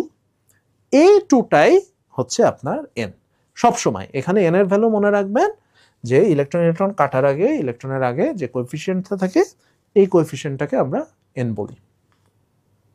ওকে, তাহলে আসেন আবার সেই ফিগারটাতে আমরা ব্যাক করি। এখন আমাদের নতুন একটা কন্ডিশনটা হচ্ছে এই যে দুইটা ইলেকট্রোলাইট বা সলিউশন, এদের কনসেন্ট্রেশন আর 1m নাই, এদের কনসেন্ট্রেশন চেঞ্জ হয়েছে বা কিছু একটা দেওয়া আছে। তাহলে দেখেন আমাদের সেল রিয়াকশনটা কি ছিল? আমাদের সেল রিয়াকশনটা ছিল এটা, zinc plus copper 2 plus equal to zinc 2 plus plus copper. এটা ছিল আমাদের সেল রিয়াকশন। এখন আমরা জাস্ট এই ফর্মুলাটার উপর বেস করে আমরা নতুন ই সেলটা বের করতে চাই। তাহলে আমরা কি করতে পারি? সে E cell equal to E naught cell minus 0.0591 by, first of all এখানে এই এন্টার ভ্যালু কত হবে? একটু আগে আমরা দেখছি, দুইভাবে মনে রাখতে পারেন। এখান থেকে আমরা দেখতে পাচ্ছি জিঙ্ক 2 প্লাস 2টা ইলেকট্রন, কপার 2 প্লাস কপার 2টা ইলেকট্রন। অর আমি একটু আগে আপনাদের একটা টেকনিক বললাম না, যখন হাফ রিয়াকশন থেকে আপনি সেল রিয়াকশন আসছেন, ইলেকট্রন ইলেকট্রন কাটাকাটি করার লাগে ইলেকট্রনের আগে সহগ কত ছিল? 2 ছিল। তাহলে ডেফিনেটলি আপনার এন এর ভ্যালু হবে 2। দেন লগ, এই লগটা ফর্মুলার লগ, হ্যাঁ ফর্মুলার লগ। কিন্তু এখন ভাইটাল জিনিস, লগের পর আমার এখানে ছিল K, K means equilibrium constant. আমরা ইকুইলিব্রিয়াম কনস্ট্যান্ট বলতে কি জানি, ধরেন এটা আমি কেসি ধরলাম, KC means concentration of product divided by concentration of reactant. এখন এখানে একটা জিনিস দেখেন, এইটার ভৌত অবস্থা হচ্ছে অ্যাকোয়াস দ্রবণ, এটা অ্যাকোয়াস জলীয় দ্রবণ, এইটা অ্যাকোয়াস, কিন্তু এই দুইটার কিন্তু সলিড অবস্থায় আছে, জিঙ্ক এবং কপার। তাই যদি হয় তাহলে সবসময় মনে রাখবেন যারা সলিড তাদের মোলার কনসেন্ট্রেশন আমরা 1 ধরে নিই, অর্থাৎ যে কোনো সলিড হলে তাদের মোলার কনসেন্ট্রেশন আমরা 1 ধরে নিব, মানে বাংলায় ঘনমাত্রা আমরা 1 ধরে নিই। তাহলে যখন আপনি কেসিএর ইকুয়েশন লিখবেন, সলিড যারা থাকবে তাদের আপনি আগেই বাদ দিয়ে দিবেন, সলিড আপনার এখানে আসবে না। তাহলে এখানে আমরা কি পাচ্ছি, এখানে আমরা পাচ্ছি, সরি একটু ভুল হয়ে গেল, আচ্ছা এটা কেটে দিই। এখানে আমরা পাচ্ছি দেখেন প্রোডাক্ট হচ্ছে আমার জিঙ্ক 2 প্লাস আর রিঅ্যাক্ট্যান্ট হচ্ছে আমার কপার 2 প্লাস। তাহলে লগের পরে জিঙ্ক 2 প্লাসের কনসেন্ট্রেশন বাই কপার 2 প্লাসের কনসেন্ট্রেশন, এই দুইটার ভ্যালু যদি দেওয়া থাকে বসায় আমরা ইসিএল বের করতে পারবো। ঠিক আছে, ওকে। তাহলে আমরা মনে হয় নান্সড ইকুয়েশন ব্যবহার করে যে কোনো সেলের পটেনশিয়াল আশা করি আমরা এখন বের করতে পারবো। আচ্ছা, এখানে আমাদের আরেকটা জিনিস, সেটা হলো আমাদের এই যে আমরা পটেনশিয়ালগুলো পাচ্ছি, খেয়াল করেন এই যে আমরা পটেনশিয়ালগুলো পাচ্ছি, সে আমরা একটু আগে বলেছি যে জিঙ্কের potential zinc oblique zinc 2 plus 0.76 volt, এই পটেনশিয়ালটা আসলে কিভাবে মাপা হয় এইটার জন্য আপনাদের জানতে হবে রেফারেন্স ইলেকট্রোড, সেটা আমরা বাংলায় পড়ি নির্দেশক তড়িৎদ্বার নামে। ঠিক আছে, নির্দেশক তড়িৎদ্বার মিন্স এই ইলেকট্রোডটা ব্যবহার করে আপনি অন্য কারো পটেনশিয়াল মাপতে পারবেন। একটা জিনিস আমি আপনাদের বলি, আমরা পটেনশিয়াল ডিফারেন্স মাপতে পারি, পটেনশিয়াল কিন্তু আমরা মাপি না, আমরা মাপি potential difference. So potential difference কিভাবে, পটেনশিয়াল ডিফারেন্স থেকে পটেনশিয়াল কিভাবে পাবো সেটা একটু আপনাদের বলা যাক। সে আমাদের বিভিন্ন ধরনের রেফারেন্স ইলেকট্রন আছে, standard hydrogen electrode, calomel electrode. Standard hydrogen electrode আমরা বাংলায় প্রমাণ হাইড্রোজেন তড়িৎদ্বার নামে পড়ছি। সে এই মনে করেন আমাদের একটা স্ট্যান্ডার্ড হাইড্রোজেন ইলেকট্রোড, প্রমাণ হাইড্রোজেন তড়িৎদ্বার, এইটার বিশেষত্ব হচ্ছে এর পটেনশিয়াল আমরা অলওয়েজ ধরে নিব 0 স্ট্যান্ডার্ড অবস্থায়। স্ট্যান্ডার্ড অবস্থায় হাইড্রোজেন ইলেকট্রোডের পটেনশিয়াল সবসময় হবে 0, এটা কখনো চেঞ্জ মানে অন্য কোনো ভ্যালু হবে না। অঙ্ক করার সময় আপনি যদি কখনো দেখেন আপনাকে স্ট্যান্ডার্ড হাইড্রোজেন ইলেকট্রোড দিয়েছে, আপনি কিন্তু কোথাও ওর ভ্যালু খুঁজে পাবেন না, ওইটাকে ধরে নিবে এটা সবাই জানি যে এটার ভ্যালু 0। এখন মনে করেন আমি এখানে একটা আরেকটি ইলেকট্রোড অ্যাড করলাম, সে কপার, এর সাথে আমি কপারকে অ্যাড করে দিলাম। তাহলে এখন আমাকে একটা জিনিস বলেন, আমি এখানে যে পটেনশিয়াল ডিফারেন্সটা পাবো কপারের সাথে আমি যদি এটাকে অ্যাড করি, এখানে যে পটেনশিয়াল ডিফারেন্সটা পাবো সেই ডিফারেন্সটা কত হবে? সে আমার ই নট সেলের ভ্যালু কত হবে? E naught H plus oblique H2 plus E naught copper 2 plus oblique copper, আমরা কিন্তু একটু আগে ফর্মুলা শিখেছি। তাহলে মনে করেন এই ভ্যালুটা আমি জানি, এই ভ্যালুটা আমার 0, তাহলে ই নট সেল আর E naught copper 2 plus oblique copper এই দুইটা ভ্যালু আমার সেম আসতে বাধ্য। সো আমি আসলে এখানে পটেনশিয়াল ডিফারেন্স বের করতেছি, পটেনশিয়াল ডিফারেন্স বের করে আমি কোনো একটা পটেনশিয়াল পেয়ে যাচ্ছি। এটাই হচ্ছে মূলত রেফারেন্স ইলেকট্রোডের কাজ, যে সে আপনি সোজা বাংলায় রেফারেন্স মিন্স আপনি একটা ভ্যালু জানেন, আপনি এখানে একটা ভোল্টমিটারের সাহায্যে আপনি পটেনশিয়াল ডিফারেন্স মাপতে পারেন, তাহলে আপনি একটা অজানার যেটা জানেন না সেটা বের করলেন। আমাদের আরেক ধরনের রেফারেন্স ইলেকট্রোড আছে, সেটাকে আমরা ক্যালোমেল ইলেকট্রোড বলি। ক্যালোমেল ইলেকট্রোড নিয়ে আমি খুব বেশি ডিসকাশনে যাব না, এটাও সেম কাজই করবে হাইড্রোজেন তড়িৎদ্বার যেটা করছিল, জাস্ট ডিফারেন্সটা মনে রাখবেন। এই যে ফর্মুলাটা, এইটারই প্রকৃত নাম হচ্ছে ক্যালোমেল। ক্যালোমেলের ফর্মুলাটা হচ্ছে Ag2Cl2, এই ফর্মুলাটা আপনারা মনে রাখেন, এটা আপনাদের বিভিন্ন সময় দরকার হবে। এখন আসেন আমরা কিছু প্রবলেম সলভিংয়ে যাই। এতক্ষণ ধরে আমরা যেটা করলাম যে আমরা পটেনশিয়াল কীভাবে বের করব, পটেনশিয়াল ডিফারেন্স কী করে বের করব, কীভাবে অ্যানোড চিনব, কীভাবে ক্যাথোড চিনব। এখন আমরা এই কাজটাই এখন করতে চাই। তাহলে প্রথমে আসেন, আমি এখানে অ্যানোড এবং ক্যাথোড ফাইন্ড আউট করতে বলেছি। আপনাদের এখানে কিছু পটেনশিয়াল দেওয়া আছে। সহজে আমি কি মনে রাখতে বলেছিলাম? যার অক্সিডেশন পটেনশিয়াল বেশি, খেয়াল করেন আপনি দুইভাবে মনে রাখতে পারেন, অক্সিডেশন পটেনশিয়াল বেশি এভাবে মনে রাখতে পারেন, রিডাকশন পটেনশিয়াল কম এভাবে মনে রাখতে পারেন। যে কোনো একটা ফিক্স মনে রাখা বেটার। তো আমি যেটা বলেছিলাম যে যার অক্সিডেশন পটেনশিয়াল বেশি সে মাস্ট বি অ্যানোড। খেয়াল করেন, জিঙ্কের অক্সিডেশন পটেনশিয়াল, এটা আমি ডেফিনেটলি এটা অক্সিডেশন রিয়াকশন, তাহলে এই পটেনশিয়ালটা আমার অক্সিডেশন পটেনশিয়ালই হবে। জিঙ্কের অক্সিডেশন পটেনশিয়াল প্লাস 0.76 ভোল্ট। আরেকটা আছে আমার আয়রন। খেয়াল করেন এটা কি ধরনের পটেনশিয়াল? রিয়াকশনটা যেহেতু রিয়াকশন, তাহলে ডেফিনেটলি এটা আমার রিডাকশন পটেনশিয়াল হবে। আপনি খালি মনে মনে এই ভ্যালুটাকে উল্টাই দেন, তাহলে মাইনাস ছিল প্লাস করে দেন। তাহলে এখন আপনি দুইটা কম্পেয়ার করেন, এটা জিঙ্কের অক্সিডেশন পটেনশিয়াল, এটা আয়রনের অক্সিডেশন পটেনশিয়াল। বড়কে দেখতে পাচ্ছি জিঙ্ক বড়, যেহেতু জিঙ্ক বড় তাহলে মাস্ট বি জিঙ্ক হবে আমার অ্যানোড। অ্যানোড পেলে আপনি চোখ বন্ধ করে বলে দিতে পারেন এফই হবে ক্যাথোড। ওকে, এখন আমার আরেকটা কাজ বাকি থাকলো, সেটা হচ্ছে সেল পটেনশিয়াল বের করা। তাহলে আমি আপনাদের একটা টেকনিক শিখাই। আপনি প্রথমে অ্যানোডকে লিখবেন। যে কোনো সেল পটেনশিয়াল বের করার সময় আপনি আগে অ্যানোডকে লেখেন। অ্যানোডকে লেখার পরে কি করবেন? দুইটা দাগ দেন, দিয়ে এবার জিঙ্কের অবলিকে জিঙ্ক 2+ লেখেন। একটা সাইড হয়ে গেল। এই সাইডে দেখেন জিঙ্ক আগে, তাহলে এই সাইডে মাস্ট বি Fe2+ আগে হবে। অর্থাৎ আপনি শুধু যদি অ্যানোডকে ফাইন্ড আউট করেন তাহলে অটোমেটিক্যালি আপনার ক্যাথোডও লেখা হয়ে যায়। দেন আমাদের ইনট সেল বের করার পালা। আমরা একটু আগে কি শিখেছি? আমরা জিঙ্ক, এই যে আমি সেল ডায়াগ্রামটা পাইলাম এইটাকে আমি রিরাইট করব, শুধু রিরাইট, এইটাকে আমি রিরাইট করব, মাঝখানে একটা প্লাস সাইন দিব। তাহলে আমার ভ্যালুটা কত হচ্ছে? এই ভ্যালুটা আমার দেওয়া আছে 0.76 ভোল্ট, এই ভ্যালুটা আমার দেওয়া আছে -0.44 ভোল্ট। তাহলে আমি ফাইনালি পাচ্ছি 0.32 ভোল্ট। ওকে, আমরা একটা পেয়ে গেলাম যে আমার যদি দুইটা ইলেকট্রোড পটেনশিয়াল দেওয়া থাকে তাহলে কি করে আমি সেল পটেনশিয়াল বের করতে পারি। এবার আমরা একটা ম্যাথ করব। খেয়াল করেন এই ম্যাথটা ছিল আমার স্ট্যান্ডার্ড কন্ডিশনের জন্য, আমার সব ভ্যালু স্ট্যান্ডার্ড দেওয়া ছিল। এখন আমরা একটা ম্যাথ করব যেখানে কন্ডিশন ডিফারেন্ট বলতে যখন আপনার কনসেন্ট্রেশন আর 1m নাই তখন আপনি এটাকে অবশ্যই মনে রাখবেন, তখন আপনাকে নার্স ফর্মুলা ইউজ করতে হবে।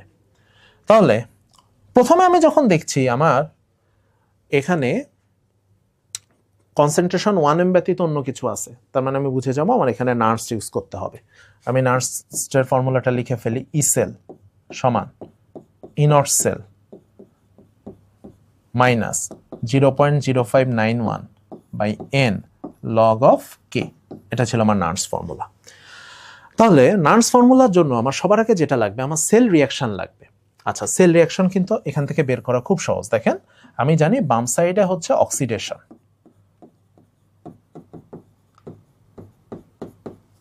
ডান সাইডে হচ্ছে আমার রিডাকশন।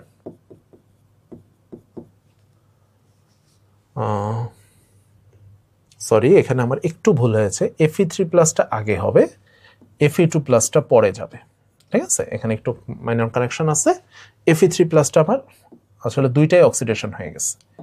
হ্যাঁ, তাহলে এখন আমরা যেটা পাচ্ছি, আমার বাম সাইডে হয়েছে অক্সিডেশন, ডান সাইডে হয়েছে রিডাকশন। এখন আমি যদি এই দুইটাকে যোগ করে দিই, খেয়াল করেন আমাকে ইলেকট্রন অবশ্যই কাটতে হবে। তাহলে কাটার জন্য আমার নিচের রিয়াকশনটাকে 2 দিয়ে মাল্টিপ্লাই করা লাগলো। তাহলে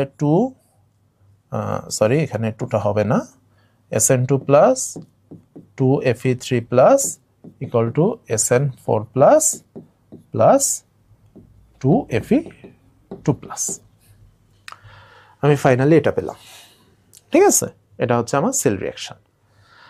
এখন সেল রিঅ্যাকশন যখন আমি পেয়েছি তখন আমি কেসি বা কে এর ইকুয়েশন আমি লিখতে পারবো। আমার প্রথম যেটা কোশ্চেন সেটা হচ্ছে এন এর ভ্যালু কত। তাহলে খেয়াল করেন আমি বলছি ইলেকট্রন ইলেকট্রন কাটাকাটি করার আগে এই যে কোএফিসিয়েন্ট বা সহগটা এটাকে আপনি সবসময় এন ধরবেন। এন বের করা খুব ইজি। এখন আমার কাছে চাওয়া হয়েছে কি? আমার কাছে চাওয়া হয়েছে চেঞ্জ ইন ভোল্টেজ, অর্থাৎ এখানে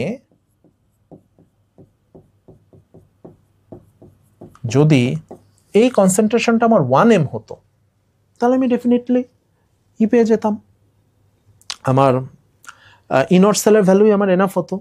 কিন্তু যেহেতু কনসেন্ট্রেশন চেঞ্জ হয়েছে, পটেনশিয়াল চেঞ্জ হয়েছে, আমার কতটুকু চেঞ্জ হয়েছে অর্থাৎ এই দুইটা ডিফারেন্স এটা আমার কাছে এখানে চাওয়া হয়েছে। দেন 0.0591 বাই এন এর ভ্যালু 2 লগ অফ, প্রথমে আসেন প্রোডাক্টকে SN4 প্লাস একটা প্রোডাক্ট, আর একটা প্রোডাক্টকে Fe2 প্লাস। আমরা নিশ্চয়ই এটা সবাই জানি যে কোনোটার আগে কোএফিসিয়েন্ট থাকলে কেপিকেসির ইকুয়েশনে সেটা চলে যায় পাওয়ারে। এবার একটা জিনিস খেয়াল করেন, এখানে কিন্তু আমার সবাই অ্যাকুয়াস, সবাই আয়ন মিন্স সবাই অ্যাকুয়াস। সো এখানে যারা আছে সবাই কিন্তু আপনার এই ইকুয়েশনে আসবে। Next SN2 plus into Fe3 প্লাসের স্কোয়ার। ওকে, এটা হচ্ছে আমার ফাইনাল ইকুয়েশন। এখন আমি যদি ভ্যালু বসাই তাহলে 0.0591 বাই 2 লগ, খেয়াল করেন এখানে আমার সবগুলোই 1 দেওয়া, শুধু একটা ভ্যালু আমার 0.1, সেটা কোনটা? সেটা হচ্ছে আমার Fe2 প্লাস। তাহলে Fe2 প্লাসের জায়গায় আমি 0.1 এর হোল স্কোয়ার লিখতে পারি। এবার আসি একটা গুরুত্বপূর্ণ ইস্যুতে, আমাদের ক্যালকুলেটর অ্যালাউ করবে কিনা। ধরে নিচ্ছি করবে না, যেহেতু আমাদের নোটিশে কিছু বলা নেই। যদি এর আগে আমরা যারা বিসিএস রিটেন দিয়েছি, টেকনিক্যাল রিটেন, সায়েন্সের সাবজেক্টে কিন্তু আমাদের ক্যালকুলেটর দেওয়া হতো। এখানে বলাই ছিল যে সায়েন্সের সাবজেক্টে 200 মার্কের যে টেকনিক্যাল রিটেন দিতাম তখন কিন্তু আমরা ক্যালকুলেটর পেতাম, অনেক সাবজেক্টেই পেয়েছি। এখন প্রিলিতে মানে আমাদের 49 বিসিএস এ ক্যালকুলেটর পাওয়া যাবে কিনা সম্ভবত পাওয়া যাবে না যদিও। সো আমরা কিছু কিছু ম্যাথ, ধরেন ম্যাথগুলোর আমরা ফর্মুলাটা আমাদের মাথায় রাখতেই হবে। দ্বিতীয়ত আমরা যেটা করতে পারি, আমাদের এমনভাবে হয়তো ওরা ম্যাথ একটা দুইটা দিতে পারে যেটা ক্যালকুলেটর ছাড়া করা সম্ভব। যেমন এখানে আমি একটা এক্সাম্পল দেখাই আপনাদের, A2 আর A2 কিন্তু কাটাকাটি হয়, ঠিক আছে? A2টা আমি যদি বাইরে নিয়ে আসি A2 এর সাথে কাটাকাটি হবে। লগ 0.1 আপনারা জানেন কিনা জানেন না, এটা নিশ্চয়ই আপনারা ম্যাথে করে অভ্যস্ত। লগ 0.1 এটার ভ্যালু কিন্তু -1। কিভাবে দেখেন, লগ এর বেস কত? 10, 0.1 কে আমরা কি লিখতে পারি? 10 টু দি পাওয়ার -1, বেস আর ভ্যালু কাটাকাটি হয়ে গেল।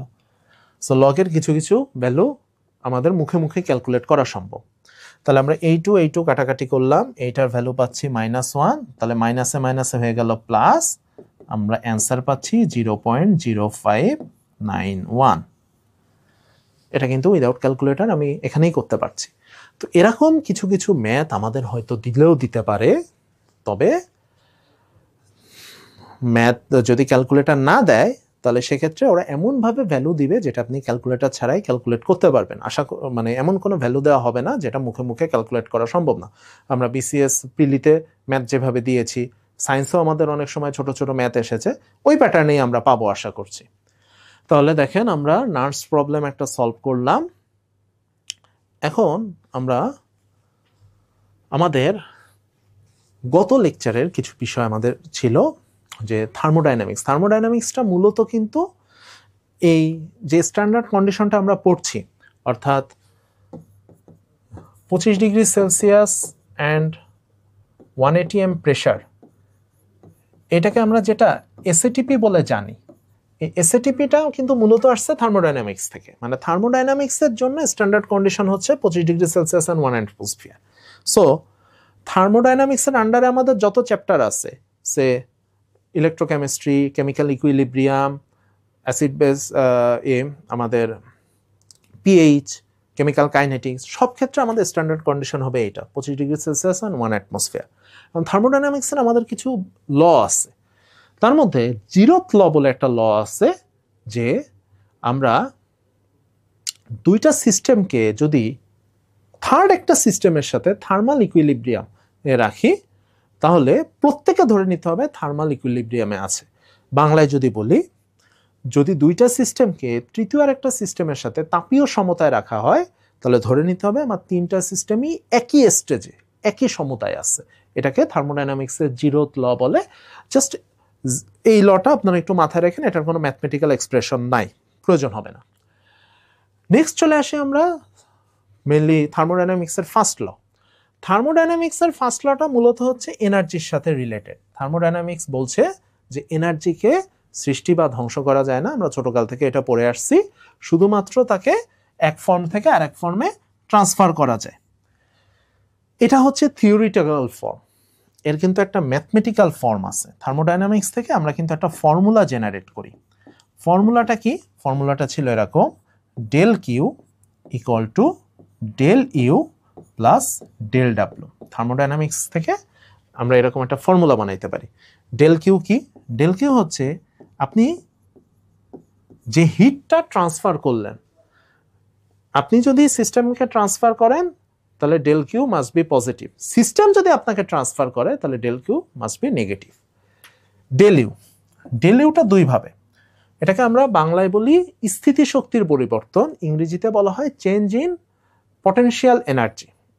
ঠিক আছে, এইটা ডিরেক্টলি প্রপোর্শনাল টু টেম্পারেচার, এটা টেম্পারেচারের সাথে সম্পূর্ণ মানে সমানুপাতিক হবে। আরেকটা হচ্ছে ডেল ডাব্লিউ, এটাকে আমরা বলছি ওয়ার্ক ডান। এখানে আমরা আরেকটা জিনিস মাথায় রাখবো, এই ডেল ডাব্লিউ এইটার পরিবর্তে আমরা লিখতে পারি P del V. P means pressure, del V change in volume, ওটা আমরা এমনিই বুঝতে পারছি। সো এই দুইটা ফর্মুলাকে যদি আমরা মার্চ করি তাহলে আমি লিখতে পারি del Q equal to del U plus P del V, that is the first law of thermodynamics in mathematical form. আপনারা থিওরিটিক্যালি যেমন এটা মনে রাখবেন, ম্যাথমেটিক্যালি কিন্তু আপনাকে সেকেন্ডটাও মনে রাখতে হবে। এবার আসা যাক সেকেন্ড ল। সেকেন্ড লটা মূলত হচ্ছে এনট্রপিকে সেন্টার করে। ঠিক আছে, এনট্রপি জিনিসটা কি? এনট্রপি হচ্ছে আপনার একটা ডিসঅর্ডার পরিমাপ করার একটা ওয়ে। সেটা হলো আমি কোনো একটা সিস্টেমকে যদি ন্যাচারালি আগাতে দিই, তাহলে একটা সিস্টেম যদি আপনার আইসোলেটেড হয়, অর্থাৎ সিস্টেমে যদি ভিতরের তাপ বাইরে না যায়, বাইরের তাপ ভিতরে না আসে, তাহলে এই সিস্টেমটা এনট্রপি কন্টিনিউয়াসলি বাড়বে। এখানে এটাকে আমরা বাংলায় আরেকটা নামে বলি, এটাকে বাংলায় বলা হয় জগতের তাপীয় মৃত্যু। অর্থাৎ জগৎটা আমাদের পৃথিবীটা যেভাবে চলছে, এনট্রপির এই ফর্মুলা অনুসারে একসময় এই পৃথিবীতে তাপীয় মৃত্যু ঘটবে। এনট্রপি বাড়তে বাড়তে এমন একটা পর্যায়ে যাবে যে তাপের আর কোনো আদান প্রদান করার অবস্থা থাকবে না। আমাদের আরেকটা থার্ড ল আছে, এটাকে আমরা থার্ড ল বলি। সেটা বেসিক্যালি সেকেন্ড ল এর সাথে কানেক্টেড। থার্ড লতে বলতেছে একটা সিস্টেমের টেম্পারেচার যদি অ্যাবসলিউট জিরো টেম্পারেচারের দিকে, যেটা আমরা আগের দিন পড়েছিলাম অ্যাবসলিউট জিরো টেম্পারেচার, চার্লস ল থেকে আমরা অ্যাবসলিউট জিরো টেম্পারেচারের ধারণা পাই। তো একটা টেম্পারেচার যদি অ্যাবসলিউট টেম্পারেচারের দিকে যায়, তাহলে এনট্রপি আস্তে আস্তে এমন একটা ভ্যালুতে চলে যায় যে ভ্যালুটা কনস্ট্যান্ট হয়। অর্থাৎ টেম্পারেচার যত আমার অ্যাবসলিউট জিরো টেম্পারেচারের দিকে যাবে, এনট্রপির ভ্যালু একটা পর্যায়ে যে কনস্ট্যান্ট হয়ে যাবে, ওইটাকে আর আপনি চেঞ্জ করতে পারবেন না। এই ছিল মূলত আমাদের থার্মোডাইনামিক্সের ল। থার্মোডাইনামিক্সটা অ্যাকচুয়ালি মূলত এটা ডিটেলসে আলোচনা করা হয় ফিজিক্সে। কেমিস্ট্রিতে আমাদের মেইনলি লগুলোর সম্পর্কে একটা ধারণা রাখলেই চলবে। থার্মোডাইনামিক্সের ম্যাথগুলো আমরা মূলত এনথালপির সাথে করব। থার্মোডাইনামিক্স পড়তে গেলে আমাকে সবার আগে এনথালপিটা জানতে হবে। এনথালপি জিনিসটা কি? যদি ম্যাথমেটিক্যালি বলি, তাহলে একটা সিস্টেমের যে ইন্টারনাল এনার্জিটা আছে, ঠিক আছে, একটা সিস্টেমের যে ইন্টারনাল এনার্জিটা আছে, এইটার সাথে আমি সিস্টেমের প্রেসার এবং ভলিউমকে গুণ করার পর এই দুইটা যোগ করলে যেটা পাচ্ছি সেটাই হচ্ছে আমার এনথালপি। ওকে, তাহলে ই মিনস এখানে internal energy, P pressure, V volume, এটা হচ্ছে আমার এনথালপির ডেফিনেশন। আমাদের মেইনলি যেটা মাথায় রাখবেন, একটা সিস্টেমের ইন্টারনাল এনার্জি বের করা সম্ভব না। একটা সিস্টেমের ইন্টারনাল এনার্জি বলতে আমরা বেসিক্যালি বুঝি একটা সিস্টেম মানে কি। সিস্টেম মানে আপনার যে কোনো কিছু মিন করতে পারে। বাংলায় সিস্টেমের আমরা একটা বাংলায় সিস্টেমের সংজ্ঞা দিয়ে এইভাবে যে একটা জড় পদার্থের নির্দিষ্ট অংশ যেখানে আপনি আপনার প্রয়োজনীয় কাজটা করতেছেন। প্র্যাকটিক্যালি বুঝি। ফিজিক্সে আপনি এনথালপি ধরতে পারেন এইভাবে, আপনি যেখানে যে কাজ, আপনার যে ল্যাবে বা আপনি ল্যাবের যে অংশে বা আপনি যে সারাউন্ডিংসের মধ্যে আপনার কাজটুকু করছেন সেটাই হচ্ছে আপনার সিস্টেম। কেমিস্ট্রিতে আরও সহজ। কেমিস্ট্রিতে সিস্টেম বললে বাই ডিফল্ট আমি বুঝে নেব একটা রিয়াকশন। কেমিস্ট্রিতে প্রত্যেকটা রিয়াকশনই হচ্ছে আমার এক একটা সিস্টেম বা এক একটা সেট আপ। তো রিয়াকশন করতে গেলে আমার কি লাগবে? রিয়াকশন করতে গেলে আমার সাবস্টেন্স লাগবে, পদার্থ লাগবে। পদার্থের ভিতরে কি থাকবে? অণু থাকবে, পরমাণু থাকবে। এই পরমাণু অণু এদের বিভিন্ন ধরনের গতি আমরা পড়ছি না, ঘূর্ণন গতি থাকতে পারে, গতিশক্তি কাইনেটিক এনার্জি আছে, তারপর আরও বিভিন্ন ধরনের মোশন আছে। এই সব এনার্জি মিলায় একটা ধারণা নিছে যে যে কোনো সাবস্টেন্সের মধ্যে সব এনার্জিগুলোকে যদি আমি একসাথে করি তাহলে যে একটা এনার্জির ধারণা পাওয়া যাবে সেটা হচ্ছে ইন্টারনাল এনার্জি। এই ইন্টারনাল এনার্জি আমরা বের করতে পারবো না, দ্যাটস ওয়াই আমরা এনথালপি বের করতে পারবো না। আমরা শুধু এইচ কোথাও লিখবো না, দেখেন আমরা কোথাও শুধু এইচ লিখি না, আমরা যেটা লিখি সেটা হচ্ছে ডেল এইচ। ঠিক আছে? তো ডেল এইচ এর ক্ষেত্রে অ্যাজ ইউজুয়াল এটা সব ক্ষেত্রেই আমাদের চলবে যে স্ট্যান্ডার্ড কন্ডিশন, এটা থার্মোডাইনামিক্সের সব কিছুর সাথে জড়িত, এটার আমার কোথাও চেঞ্জ হবে না। এখন ডেল এইচ বলতে আমরা কি বুঝছি? ডেল এইচ বলতে আমরা বুঝছি ফাইনাল এনথালপি এবং ইনিশিয়াল এনথালপির পার্থক্য, ডিফারেন্স। দেখেন আমরা একটু আগে কি শিখছি? আমরা একটু আগে শিখছি এনথালপি সমান ইন্টারনাল এনার্জি প্লাস পিভি। আসেন এটাকে আমরা কাজে লাগাই। মনে করেন আমার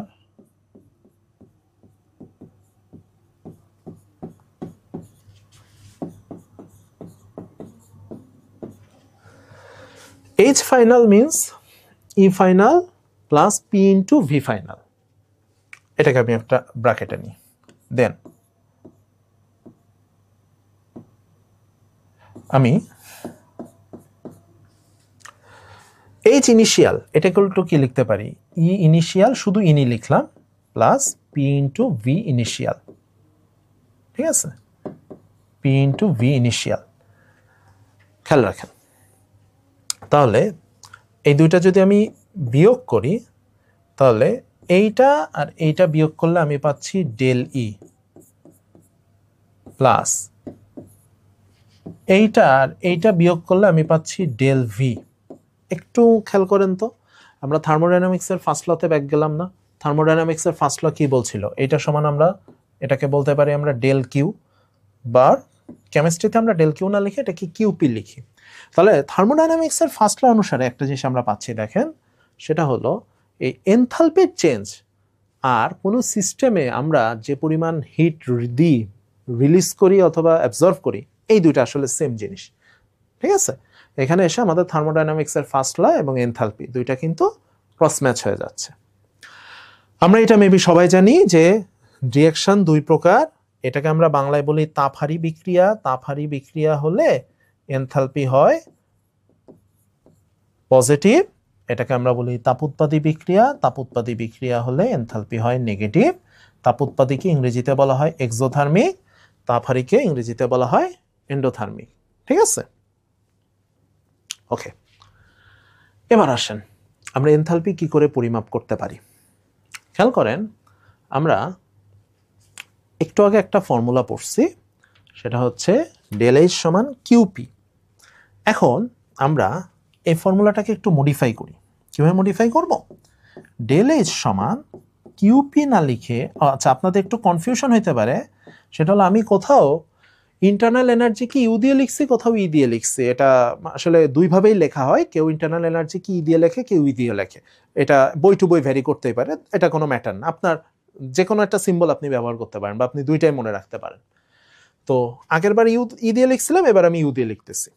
তাহলে দেখেন আমরা একটু আগে একটা ফর্মুলা শিখছি, ডেল এইচ সমান কিউপি।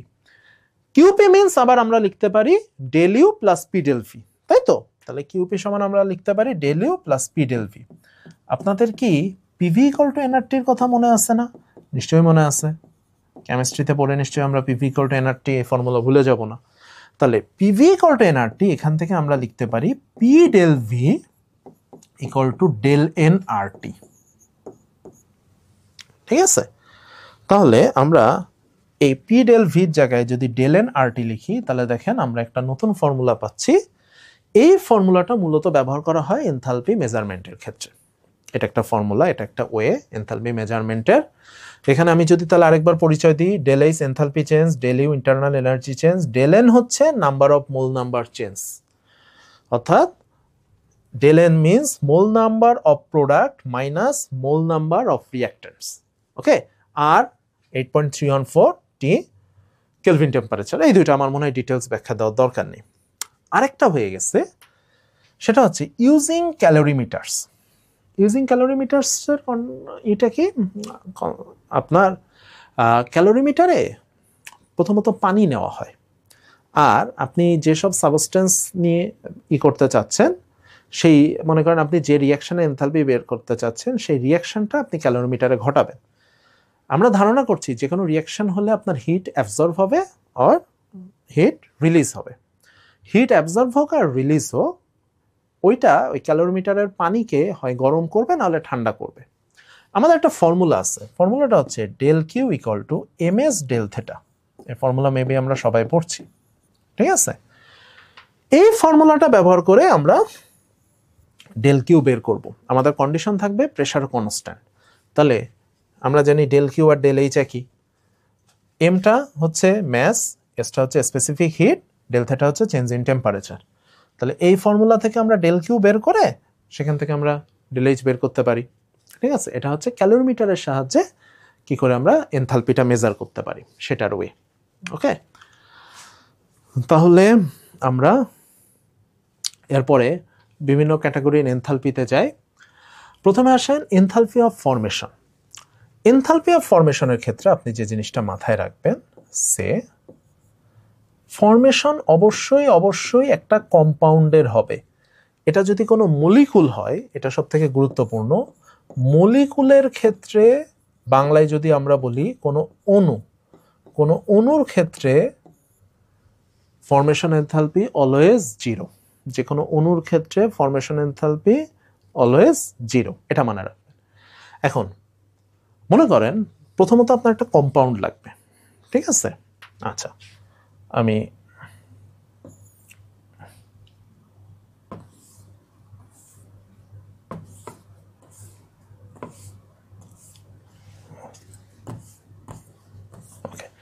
এটা একটু ভুল লিখছি। আপনি মনে করেন একটা কম্পাউন্ড নিলেন, কথার কথা কার্বন ডাইঅক্সাইড।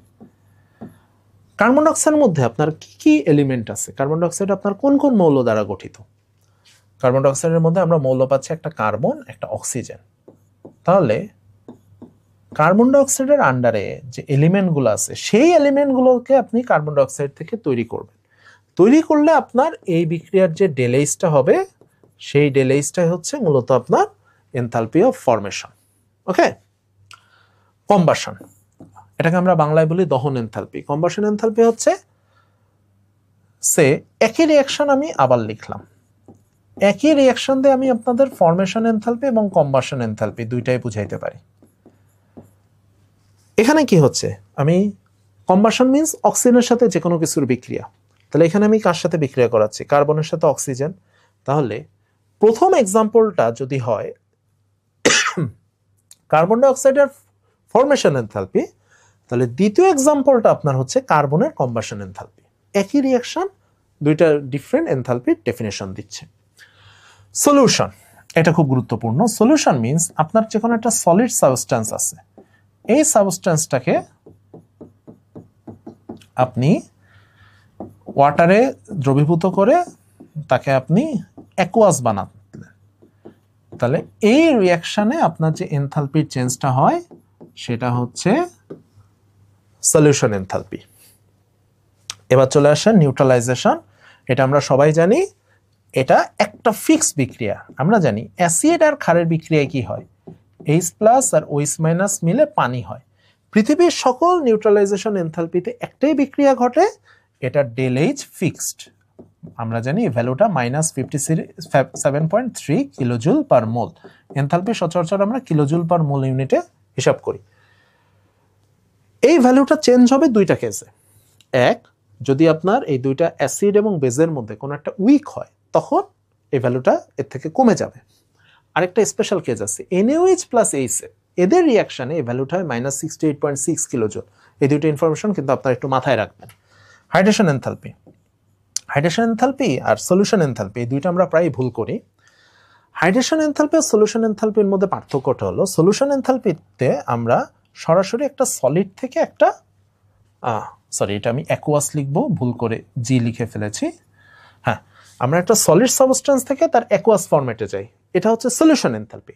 হাইড্রেশন এনথালপিতে আমরা জাস্ট গ্যাসিয়াস ফরম্যাট থেকে, খেয়াল করেন এখানে আমার সোডিয়াম প্লাস এবং ক্লোরাইড আয়নের কন্ডিশন হচ্ছে গ্যাসিয়াস, গ্যাসিয়াস ফরম্যাট থেকে আমি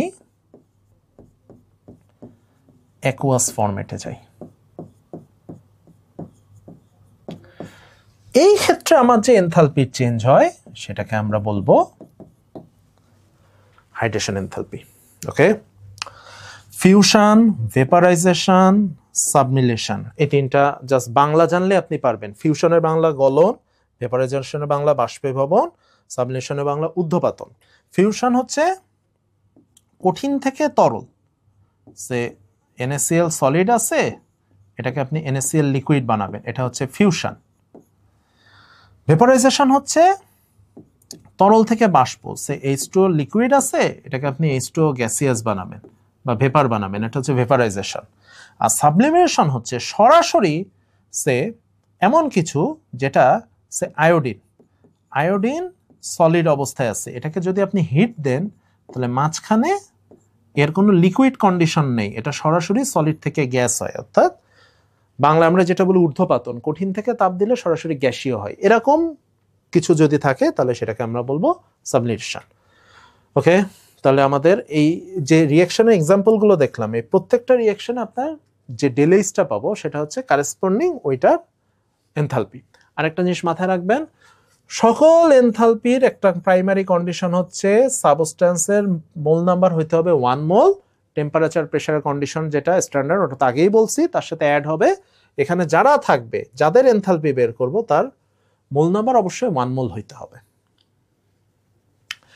এখন আমাদের এনথালপি রিলেটেড খুব গুরুত্বপূর্ণ একটা ল হচ্ছে হেস ল। হেস লটা আসলে কিছুই না, এখান থেকে আমরা একটু যদি দেখি, খেয়াল করেন আমি এ থেকে সি বানাবো, তাহলে এ থেকে সি বানাতে আমার এনথালপি চেঞ্জ হচ্ছে ΔH1।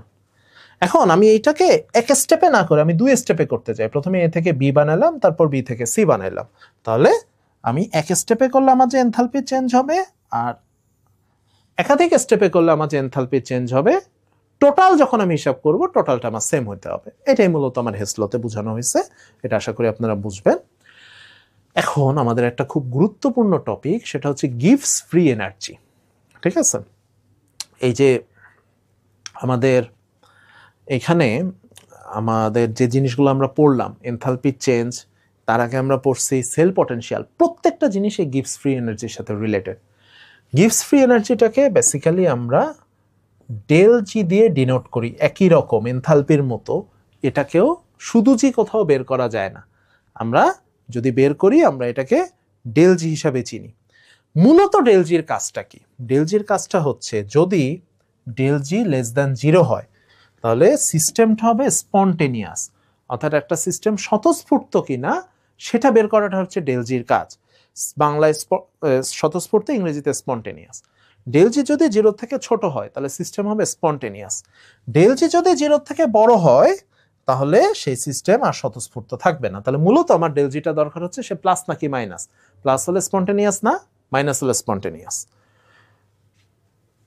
নেক্সট, ΔH আর ΔG এর মধ্যে একটা রিলেশন আছে। কি relation? ΔG equal to ΔH minus T temperature ΔS, এটা হচ্ছে এন্ট্রপি।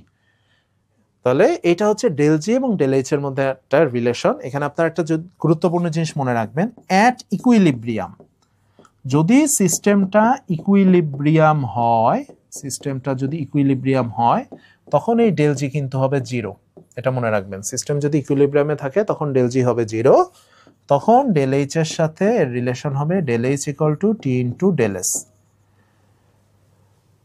এই সম্পর্কটা আপনি মনে রাখবেন। আর এখান থেকে আপনাদের একটা গুরুত্বপূর্ণ কোশ্চেন যেটা প্রায়ই আসে, সেটা হলো ΔS এবং ΔH এদের কোন কন্ডিশনে আপনার ΔG পজিটিভ বা নেগেটিভ হবে। খেয়াল করেন, আমার সিস্টেম যাতে স্পন্টেনিয়াস হতে হয় তাহলে আমার প্রাইমারি কন্ডিশন হচ্ছে ডেল জি এর ভ্যালু নেগেটিভ হইতে হবে।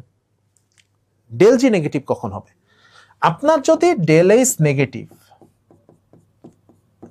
এবং ডেল এস পজিটিভ এইটা যদি আমি এনশিওর করতে পারি তাহলে আমার ডেল জি হচ্ছে নেগেটিভ, তখন আমার সিস্টেম স্পন্টেনিয়াস হবে। তাহলে আমার একটা কন্ডিশন হচ্ছে ডেল এইচ যদি নেগেটিভ হয় আর ডেল এস যদি পজিটিভ হয় তাহলে সেই সিস্টেম আমার অলওয়েজ স্পন্টেনিয়াস, এটা আমার স্পন্টেনিয়াস না হওয়ার কোনো সুযোগ নেই। কিন্তু আমার ডেল এস এইটা হলো নেগেটিভ, ডেল এস এইটা আমার পজিটিভ, এখন আমার এই সিস্টেম কখন স্পন্টেনিয়াস হবে এটা আমি কিভাবে বুঝবো?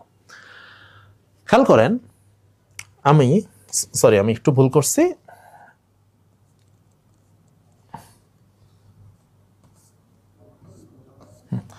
এটা আসলে আমি নেগেটিভ লিখতে চেয়েছি। এখন যদি আমার দুইটাই নেগেটিভ হয় তাহলে খেয়াল করেন ডেল এস আমার নেগেটিভ, তাহলে এখানে মাইনাসে মাইনাস আমার হয়ে যাচ্ছে প্লাস। তাহলে এক্ষেত্রে আমার কন্ডিশন হলো আমার ডেল এস এর যে ভ্যালুটা সেই ভ্যালুটা যদি এই ভ্যালুটার তুলনায় বড় হয়, মানে ওভারঅল আমার যদি ডেল এইচ এই টি ডেল এস এটার থেকে বড় আসে তখন আমি আমার সিস্টেমটাকে স্পন্টেনিয়াস বানাতে পারবো। এখন তার মানে আমার টি ডেল এস এর ভ্যালু এটা যত ছোট হবে তত আমার ডেল জি নেগেটিভ হওয়ার চান্স বেশি। তাহলে আমার সিস্টেমটা যদি লেস টেম্পারেচারে থাকে তখন আমি ডেল জি কে নেগেটিভ বলতে পারবো। ব্যাপারটা বুঝলেন কিনা? ঠিক আছে, এভাবে আমরা বিভিন্ন কন্ডিশন চেঞ্জ করে করে ওরা কোশ্চেন দিতে পারে, এটা জাস্ট আপনি একটু মাথা খাটায় বের করতে পারবেন, জিনিসটা খুব একটা কঠিন কিছু না। ওকে, এবার আসেন সেল পটেনশিয়ালের সাথে ডেল জি এর একটা রিলেশন আছে, এটা খুব গুরুত্বপূর্ণ। সেটা হলো এটা মূলত আমার ই সেল, বুঝছেন? এখানে আপনি যদি একটা নট দেন এখানেও নট দিবেন, এখানে নট না থাকলে এখানেও নট না, মানে এটা স্ট্যান্ডার্ড হলে নট থাকবে, স্ট্যান্ডার্ড না হলে নট থাকবে না, ওইটা ম্যাটার না। ম্যাটার হচ্ছে যখন আমার ই সেল পজিটিভ, খেয়াল করেন ই সেল যদি পজিটিভ হয় তখন আমার ডেল জি হচ্ছে negative, N number of electrons, F 96500 fixed value, এই দুইটার ভ্যালু মাইনাস হওয়ার কোনো চান্স নেই। তাহলে ই সেল পজিটিভ হলে আমার ডেল জি অবশ্যই নেগেটিভ হবে, আর ডেল জি নেগেটিভ হলে আমি সেই ক্ষেত্রে আমার সিস্টেমটাকে বাংলায় বলতে পারি স্বতঃস্ফূর্ত। এখন আমার এখানে কিছু কোশ্চেন আসে।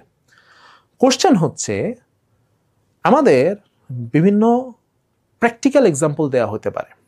সে আমাকে বলল একটা কন্টেইনার আছে, কন্টেইনারটা হচ্ছে জিঙ্কের তৈরি, এই জিঙ্কের কন্টেইনারের মধ্যে আমি কপার 2+ রাখতে পারবো কিনা, এরকম আমাকে একটা কোশ্চেন দেওয়া হয়, যেমন একটা জিঙ্কের কন্টেইনার, এই জিঙ্কের কন্টেইনারের মধ্যে কপার 2+ রাখা যাবে কিনা। আমি তাহলে জিঙ্ক আর কপার 2+ এর রিয়াকশন করব। জিঙ্ক আর কপার 2+ এর রিয়াকশন করার পর আমরা যে টেকনিক শিখছিলাম সেটা দিয়ে এই রিয়াকশনের আমি ইনট সেল বের করব। এই ইনট সেল যদি পজিটিভ আসে, খেয়াল করেন ইনট সেল যদি পজিটিভ আসে তাহলে ডেল জি হবে নেগেটিভ। ডেল জি নেগেটিভ হলে তখন বোঝা যাবে রিয়াকশনটা এমনি এমনি হবে। রিয়াকশন যদি এমনি এমনি হয় তাহলে এই কপার 2+ যদি জিঙ্কের সাথে রিয়াক্ট করে তাহলে কি হবে, এই কন্টেইনারটা ক্ষতিগ্রস্ত হবে বা কন্টেইনারটা ফুটো হয়ে যাবে, তখন আমি বলবো পাত্রে রাখা যাবে না। ওকে, তাহলে এই কোশ্চেনটাই আপনার কিন্তু ঘুরায় আসতে পারে, অর্থাৎ সরাসরি ওরা স্বতঃস্ফূর্ত না বলে ওরা আপনাকে বলতে পারে যে অমুক কন্টেইনারে অমুক দ্রবণ রাখা যাবে কিনা। যদি আপনার ই সেল পজিটিভ আসে তাহলে আপনি বলবেন পাত্রে রাখা যাবে না, যদি আপনার ই সেল নেগেটিভ আসে তখন আপনি বলবেন পাত্রে রাখা যাবে। তাহলে দেখেন ডেল জি কিন্তু ই সেল এবং আপনার ডেল এইচ দুইটার সাথে কানেক্টেড। ওকে, আসেন এতক্ষণ আমরা থার্মোডাইনামিক্সের কিছু পার্ট পড়েছিলাম, এখন থার্মোডাইনামিক্স থেকে আমরা এখন যাচ্ছি সলিউশনের দিকে। সলিউশনের আমার বেশ কিছু প্রপার্টিজ আছে, তার মধ্যে আমাদের আজকের লেকচারে আমরা শুধু কলিগেটিভ প্রপার্টিসগুলো নিয়ে আলোচনা করব। কলিগেটিভ প্রপার্টিসটা আসলে মূলত কি, আমার একটা সলিউশন আছে, এই সলিউশনটার ভিতরে আপনি ধরেন এমন কোন একটা সাবস্টেন্স যোগ করলেন যে সাবস্টেন্সটা যোগ করার কারণে আমাদের এইখানে একটা ল আছে, এটাকে আমরা রাউলস ল বলি। সেটা হলো, মনে করেন আপনার কোনো একটা সলভেন্টকে এটাকে আমরা বাংলায় দ্রাবক বলি। হ্যাঁ, এই সলভেন্টটা একটা পিওর সলভেন্ট, সে শুধু পানি। দ্রাবক মিন্স ধরেন কথার কথা শুধু পানি, অন্য কিছু থাকবে না। এর মধ্যে আপনি এমন একটা সলিউট যোগ করবেন, সলিউটকে বাংলায় আমরা বলি দ্রব, আর এই যে একটা কথা লিখছি নন ভোলাটাইল, এটাকে আমরা বাংলায় বলি অনুদ্বায়ী। তাহলে আপনি যদি একটা পিওর সলভেন্টের মধ্যে আপনি কোনো একটা অনুদ্বায়ী দ্রব যোগ করেন, তাহলে এই ক্ষেত্রে দেখা যায় যে এই দ্রবণের যে ভেপার প্রেসারটা আছে, বাংলায় আমরা বলি এটা দ্রবণের বাষ্পচাপ। এই দ্রবণের যে ভেপার প্রেসারটা আছে, এই প্রেসারটা কমে যাবে। অর্থাৎ শুধু সলভেন্ট অবস্থায় তার যে ভেপার প্রেসার ছিল, সলিউটটা যোগ করার পর এই ভেপার প্রেসারটা কমবে। এই যে প্রপার্টিসগুলো, এই প্রপার্টিসগুলোকে মূলত বলা হয় কলিগেটিভ প্রপার্টি। তো কলিগেটিভ প্রপার্টির ক্ষেত্রে আমাদের কিছু এখানে বেশ কিছু আমাদের 4টা প্রপার্টিস আছে। একটা হচ্ছে ভেপার প্রেসার রিলেটেড, এটাকে রাউল্ট ল দিয়ে আমরা এক্সপ্লেন করি। একটা হচ্ছে বয়লিং পয়েন্ট বা স্ফুটনাঙ্ক রিলেটেড, একটা হচ্ছে ফ্রিজিং পয়েন্ট রিলেটেড, আর একটা হচ্ছে অসমোটিক প্রেসার, বাংলায় এটাকে বলা হয় অভিস্রবণ চাপ। ঠিক আছে, অর্থাৎ এখানে আমাদের 2টা প্রেসার আছে, একটা ভেপার প্রেসার, একটা অসমোটিক প্রেসার, 2টা টেম্পারেচার আছে, একটা বয়লিং টেম্পারেচার, একটা ফ্রিজিং টেম্পারেচার। 2টা টেম্পারেচার, 2টা প্রেসার, সহজে মনে রাখবেন যে এই 4টা হচ্ছে আপনার কলিগেটিভ প্রপার্টি বলে। প্রথমে আসা যাক রাউল্ট ল। রাউল্ট লটা কি বলছে যে আপনার একটু আগে তো আমি বললামই, যদি কোনো অনুদ্বায়ী দ্রবকে কোনো একটা বিশুদ্ধ দ্রাবকে দ্রবীভূত করা হয়, তাহলে ভেপার প্রেসার বা দ্রবণের বাষ্পচাপ সেটা হ্রাস পাবে। এটাকে আমরা ম্যাথমেটিক্যালি কিভাবে বলতে পারি? আচ্ছা, এখানে একটু ভুল হয়েছে আমার, এটাকে পিএস হবে। প্রথমে আসেন ইনিশিয়ালি, যখন আপনি এটা অ্যাড করেননি, ঠিক আছে, যখন আপনি কোনো সলিউট অ্যাড করেননি, তখন মনে করেন আপনার ভেপার প্রেসার ছিল পিএস। পিএস মিন্স, এখানে এস মিন্স আমরা বোঝাচ্ছি সলভেন্ট, এটা হচ্ছে সলভেন্টের ভেপার প্রেসার। দেন আপনি একটা সলিউট অ্যাড করলেন, সলিউট অ্যাড করার পর আপনি নতুন যে ভেপার প্রেসারটা পেলেন সেটা মনে করেন পি। এই যে দুইটার ডিফারেন্স, এই ডিফারেন্সটাকে আপনি যদি ইনিশিয়াল অর্থাৎ সলিউট অ্যাড করার আগের ভেপার প্রেসার দিয়ে ভাগ দেন, তাহলে এটা হবে আপনার যে সলিউটটা আপনি অ্যাড করলেন তার মোল ফ্র্যাকশনের সমান। মোল ফ্র্যাকশন কি? মনে করেন আপনি যে সলিউটটা অ্যাড করছেন সেটার মোল নাম্বার এন, আর আপনার সলভেন্টের মোল নাম্বার সেটা হচ্ছে ক্যাপিটাল এন। তাহলে mole number of solute divided by total mole number of solution, এই দুইটার যে ফ্র্যাকশন, এটাকে আমরা মোল ফ্র্যাকশন বলি। এটা ডাল্টনের আংশিক চাপ সূত্র বা পার্শিয়াল প্রেসার লতেও কিন্তু আমরা মোল ফ্র্যাকশন নিয়ে কাজ করছি। তাহলে এই যে এখানে আরেকটা বিষয় হচ্ছে, এই যে আপনার রেশিওটা অর্থাৎ PS minus P divided by PS, এই যে রেশিওটা, এটার একটা নাম আছে, এটাকে বলে relative lowering of vapour pressure. ঠিক আছে, তাহলে এই লটাকে আমরা বলছি রাউলস ল। রাউলস ল মূলত তাহলে কাজ করে যখন আপনি কোনো নন ভোলাটাইল সলিউটকে একটা সলিউশনে দ্রবীভূত করছেন, তখন তার ভেপার প্রেসার কমে যাবে। কতটুকু কমছে সেটা আপনি এই ফর্মুলা দিয়ে ডিটারমাইন করতে পারবেন। এবার চলে আসা যাক আমাদের সেকেন্ড প্রপার্টি। সেকেন্ড প্রপার্টিটা ছিল আমাদের বয়েলিং পয়েন্ট নিয়ে। সেকেন্ড প্রপার্টিতে যেটা বলা হচ্ছে যে আমাদের প্রথমে আমরা একটা কনসেপ্ট বললাম, যখন আপনি সলিউট অ্যাড করলেন তখন ভেপার প্রেসার কমবে, আর সলিউট অ্যাড করার পর আপনার আরেকটা জিনিস হবে, সেটা হলো বয়েলিং পয়েন্টটা বেড়ে যাবে। কেমন? শুধু পানি আছে, শুধু পানির একটা বয়েলিং পয়েন্ট আছে 100 ডিগ্রি সেলসিয়াস। ওই পানির ভিতরে আপনি এমন কোনো একটা নন ভোলাটাইল সলিউট অ্যাড করেন, অ্যাড করার পর কি হবে, যখন আপনি এটাকে হিট দেবেন তখন টোটাল সলিউশনটাকে বয়েলিং পয়েন্টে পৌঁছাতে আপনার আগের থেকে বেশি হিট দিতে হচ্ছে। অর্থাৎ সলিউট অ্যাড করার পর আপনার বয়েলিং পয়েন্ট গেল বেড়ে। এই যে বয়েলিং পয়েন্টটা বেড়ে গেল, এইটাকে আমরা বলছি বয়েলিং পয়েন্ট এলিভেশন, এবুলিওস্কোপি বলা হয় এটাকে সংক্ষেপে। এটার একটা ফর্মুলা আছে। ফর্মুলাটা কি? ডেল টিবি, এটা হচ্ছে চেঞ্জ ইন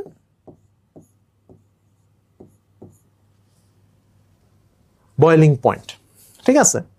ইনিশিয়ালি আপনার বয়েলিং পয়েন্ট মনে করেন ছিল টি কার শুধু সলভেন্টের।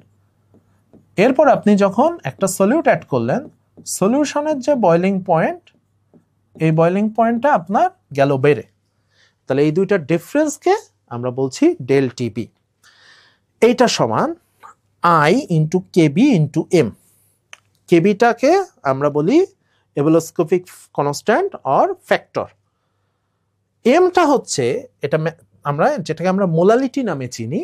মোলালিটি কি, এটাকে আমরা এইভাবে মনে রাখতে পারি, দেখেন 1000 W বাই এম ডাব্লিউ, এটা হচ্ছে মোলালিটির ফর্মুলা, ঠিক আছে। ডাব্লু হচ্ছে ম্যাস অফ সলিউট, অর্থাৎ যেটাকে আমরা বাংলায় বলি দ্রবের ভর, আর ক্যাপিটাল ডাব্লু হচ্ছে ম্যাস অফ সলভেন্ট। এটা একটু খেয়াল রাখেন, এটা অনেকে আপনারা সলিউশন লিখে ফেলেন, এটা কিন্তু খেয়াল রাখবেন, এটা কিন্তু সলিউশন না, এটা সলভেন্ট। সলিউট মিন্স দ্রব, সলভেন্ট মিন্স দ্রাবক, ওকে। এটা হচ্ছে স্মল এম, এটাকে আমরা মোলালিটি বলি। বাকি থাকতেছে একটা, সেটা হচ্ছে van't Hoff factor I. Van't Hoff ফ্যাক্টরটা কি? ভ্যান্ট অফ ফ্যাক্টরটা হচ্ছে বেসিক্যালি দুইটা কলিগেটিভ প্রপার্টির রেশিও। কেমন? মনে করেন আইটা কি হবে, আপনার একটা মিক্সচার আছে, এখানে সোডিয়াম সালফেট আছে, সোডিয়াম ক্লোরাইড আছে, আপনি দুইটার একটা মিক্সচার নিলেন। সোডিয়াম সালফেটের ভিতরে আপনার 3টা আয়ন পাচ্ছি আমরা, 2Na plus SO4 minus, total ion হলো 3টা। NaCl এর মধ্যে আয়ন পাচ্ছি 2টা। তাহলে আই এর হিসাবটা কি হবে? আই এর হিসাবটা হবে সোডিয়াম সালফেটে যে কয়টা আয়ন ছিল সেটা হচ্ছে সোডিয়াম সালফেটের কলিগেটিভ প্রপার্টি, 3টা আয়ন ছিল।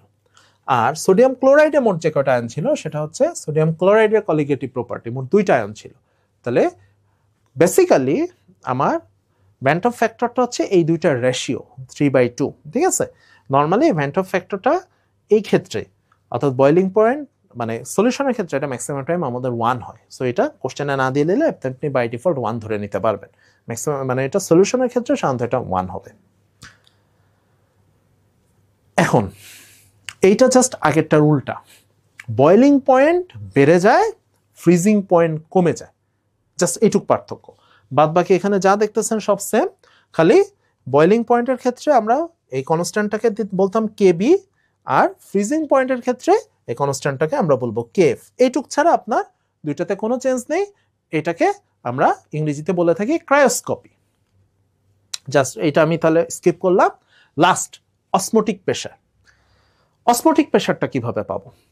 এই pi means P, pi means আপনি মনে মনে চিন্তা করবেন পি, ঠিক আছে। তাহলে pi means pressure, pi equal to I into M into RT. এই এম কিন্তু মলিকুলার মাস মনে করেন না, এম হচ্ছে মোলারিটি, একটু খেয়াল রাখেন, এই এমটা কিন্তু মোলারিটি, এটা প্রায় আপনারা মলিকুলার মাস দিয়ে ভুল করে ফেলেন। আর মোলার গ্যাস কনস্ট্যান্ট, টি টেম্পারেচার, এটা নিয়ে কোনো সমস্যা নেই। তাহলে এটা হচ্ছে আমাদের অসমোটিক প্রেশার, এটা বের করার ফর্মুলা, ঠিক আছে। তাহলে আসেন আমরা একটা ম্যাথ করি। ম্যাথটা কি? একটা সলিউশন দেওয়া আছে, স্মল এম মানে মোলালিটি, ক্যাপিটাল এম মানে মোলারিটি, এটা আশা করি আমরা মেবি সবাই জানি।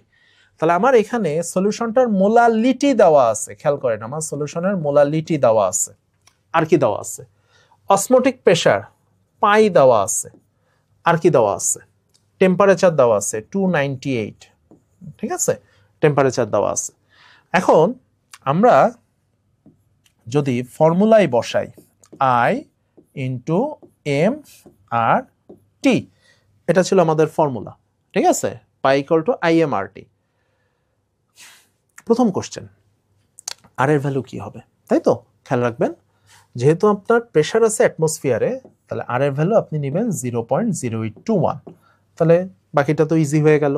পাই এর ভ্যালু 0.74, এম এর ভ্যালু একটু খেয়াল রাখবেন, যখন সলিউশন একেবারে লঘু হয়, ঠিক আছে, একেবারে ডাইলিউট সলিউশন হয়, তাহলে small M R capital M অর্থাৎ মোলালিটি আর মোলারিটির ভ্যালু প্রায় ইকুয়াল হয়ে যায়। সাধারণত আমরা এখানে যা যা মানে এই গ্রাফটার ক্ষেত্রে আমরা সলিউশনটাকে অলওয়েজ ডাইলিউট সলিউশন মানে লঘু দ্রবণ ধরে নিই। সেক্ষেত্রে আমরা এই স্মল এমটাকে ক্যাপিটাল এম হিসেবে ব্যবহার করতে পারবো। তাহলে আমরা জাস্ট এখানে যদি সবগুলোর ভ্যালু আমরা জানি, এখানে যদি আমরা মানগুলো বসাই দিই তাহলে আমরা আয়ের ভ্যালুটা পেয়ে যাব। এখানে আসলে আমার একটু ভুল হয়েছে, মানগুলো রাউন্ডিং করে নেওয়া উচিত ছিল। সাধারণত এটা ক্যালকুলেটর ছাড়া করা একটু ডিফিকাল্ট, এটা আমিও জানি। আশা করছি যেহেতু এক্সামে যদি আমাদের ক্যালকুলেটর না দেওয়া হয় তাহলে এই মানগুলো এখানে রাউন্ডিং থাকবে, অর্থাৎ উপরে নিচে কাটাকাটি হয়ে যাবে, এরকম ভ্যালুই থাকবে। তো ফর্মুলাটা বুঝতে মনে হয় আপনাদের তেমন কোনো সমস্যা হয়নি। তাহলে আমাদের আজকের লাস্ট টপিকে আমরা চলে আসছি, এটাকে আমরা বলছি ফেজ রুল। ফেজ রুলও কিন্তু গিবস দেওয়া, অর্থাৎ ফ্রি এনার্জি যেটা ওই গিবসই কিন্তু আমাদের ফেজ রুল দিয়েছেন। ফেজ রুলটা হচ্ছে একটা ফর্মুলা দিয়ে আমরা প্রকাশ করি, F degree of freedom, C number of components, P number of phase plus 2। এই ফর্মুলাটার প্রুফটা আপনারা আপনাদের নিজেদের টেক্সট বই থেকে একটু দেখে নিন। আমার এই মুহূর্তে ক্লাসে প্রুফ দেখানোর মতো সময় আমার হাতে নাই। অনার্সে ডেফিনেটলি আপনারা এই ফর্মুলাটার প্রুফ একবার হলেও দেখছেন, ঠিক আছে?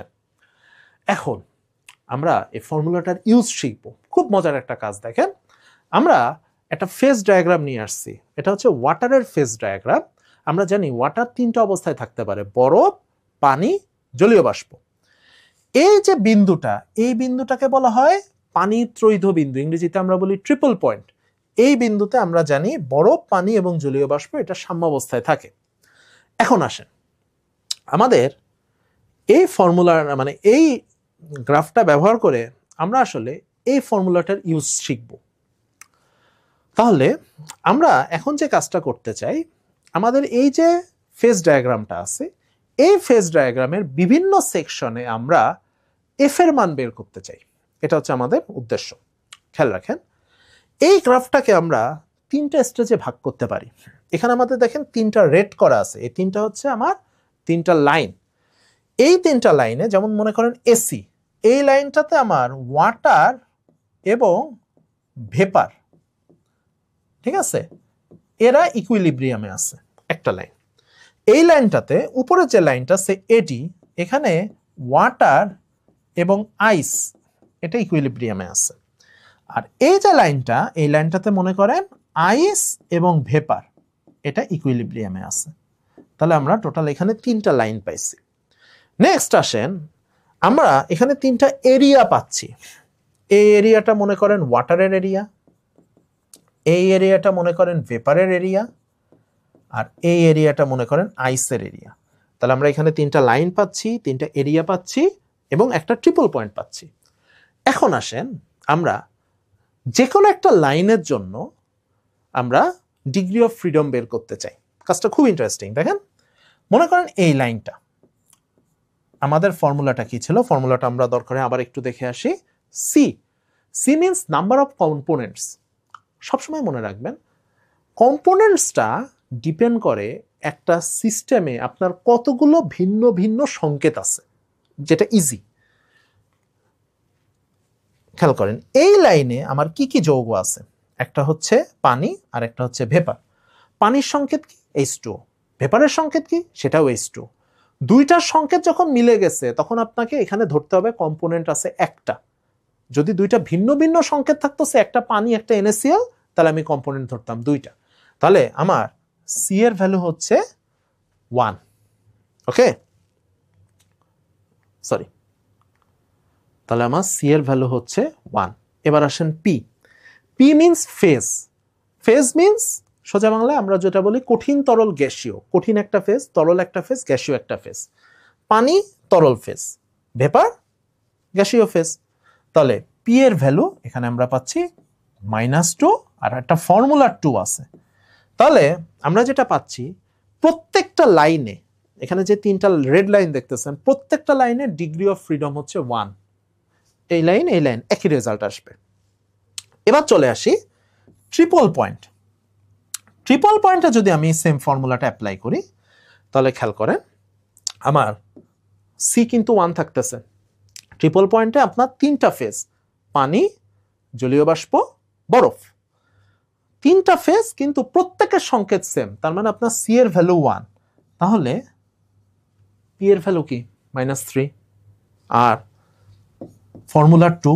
তাহলে যে কোনো ট্রিপল পয়েন্টে আপনি মনে রাখবেন ডিগ্রি অফ ফ্রিডম অলওয়েজ 0। এটা খুব ইম্পর্টেন্ট, এটা এমসিকিউ। একটা ট্রিপল পয়েন্টে আপনার ডিগ্রি অফ ফ্রিডম সবসময় 0 আসবে। লাস্ট এই দেখেন, এখানে আমার একটা বিশাল এরিয়া আছে, এই এরিয়ার মধ্যে শুধু পানি, এই এরিয়ার মধ্যে শুধু বরফ, এই এরিয়ার মধ্যে শুধু ভেপার। আমি যে কোনো একটা এরিয়া নিয়ে কাজ করি, একটা এরিয়াতে তাহলে আমার কম্পোনেন্ট একটা, ফেজ একটা, যেহেতু এখানে শুধু পানি তার মানে আমার একটাই ফেজ, অর্থাৎ শুধু তরল অবস্থা। আর ফর্মুলা 2, তাহলে দেখেন আমরা কি বের করলাম, লাইনে আমার ডিগ্রি অফ ফ্রিডম হচ্ছে 1, ট্রিপল পয়েন্টের জন্য আমার ডিগ্রি অফ ফ্রিডম হচ্ছে 0, আর একটা এরিয়ার জন্য আমার ডিগ্রি অফ ফ্রিডম হচ্ছে 2। ঠিক আছে, আসেন আমরা এবার একটা প্র্যাকটিক্যাল উদাহরণে যাই। আমাকে বলা হচ্ছে একটা solid liquid phase, number of degree of freedom আমাকে বের করতে হবে। এখানে ফেজ বলে দিচ্ছে এটা একটা 2 ফেজ রিজিয়ন হবে। কোশ্চেনে যেহেতু স্পেসিফিক ভাবে কিছু বলা নেই, তাহলে আপনি সলিড আর লিকুইড এটা একই কম্পোনেন্ট ধরে নেন। অর্থাৎ যদি আমাকে দুইটা ডিফারেন্ট কম্পোনেন্ট হতো তাহলে নিশ্চয়ই কোশ্চেনে ওরা ডিটেলসে বলতো। তাহলে মনে করেন সলিড হচ্ছে বরফ, লিকুইড হচ্ছে পানি, তাহলে আমার কম্পোনেন্ট হচ্ছে একটা, তাহলে সি এর ভ্যালু আমি পাচ্ছি 1। 2 ফেজ আমাকে স্পষ্ট করে বলেই দিচ্ছে পি এর ভ্যালু 2, তাহলে F equal to C minus P plus 2। এই ফর্মুলায় যদি আমি মান বসাই তাহলে আমি এফ পাচ্ছি 1, আমার অ্যান্সার হবে 1। এরকম একটা কোশ্চেন খুব মানে না আসলেই বরঞ্চ আমি অবাক হব। ঠিক আছে, এটা ফেজ থেকে একটা এমসিকিউ, এটা ফাইনালে অবশ্যই আমার মনে হয় থাকবে। তাহলে আজকের মতো আমরা ক্লাসটা এখানে শেষ করতে পারি। আপনাদের আজকের ক্লাসটাতে আমরা মূলত যেটা করলাম, আমাদের সেকেন্ড লেকচার প্লাস প্রথম লেকচারে কিছু অংশ আমাদের সেকেন্ড লেকচারে চলে এসেছিল, সেটাও আমরা এখানে আলোচনা করেছি। এখন আপনাদের মূলত এমসিকিউ, যেহেতু আপনার কোশ্চেন প্যাটার্ন হবে এমসিকিউ, আপনারা টেক্সট বইটা পড়ার পাশাপাশি আপনারা সাধারণত টেক্সট বইয়ের শেষে বিভিন্ন এমসিকিউ, মানে অনেকগুলো অনুশীলনীতে আমাদের যে এমসিকিউগুলো থাকে, অধিকাংশ টেক্সট বইয়ের লাস্টে অনুশীলনীতে আমাদের কিন্তু একটা প্রায় 70টা 80টা এই টাইপের অনেকগুলো এমসিকিউ থাকে। এমসিকিউগুলো আপনারা রেগুলার প্র্যাকটিস করবেন, তাহলে আপনাদের প্র্যাকটিসটা মানে আপনাদের মূলত হচ্ছে টাইমিংটা একটা বড় ফ্যাক্টর হয়ে যাবে ফাইনাল পরীক্ষার জন্য। তাহলে ধন্যবাদ সবাইকে। দ্বিতীয় ক্লাসে আপনাদের এতটা সময় নিয়ে সঙ্গ দেওয়ার জন্য আপনাদের সবাইকে পুনরায় ধন্যবাদ জানাচ্ছি। ভালো থাকবেন।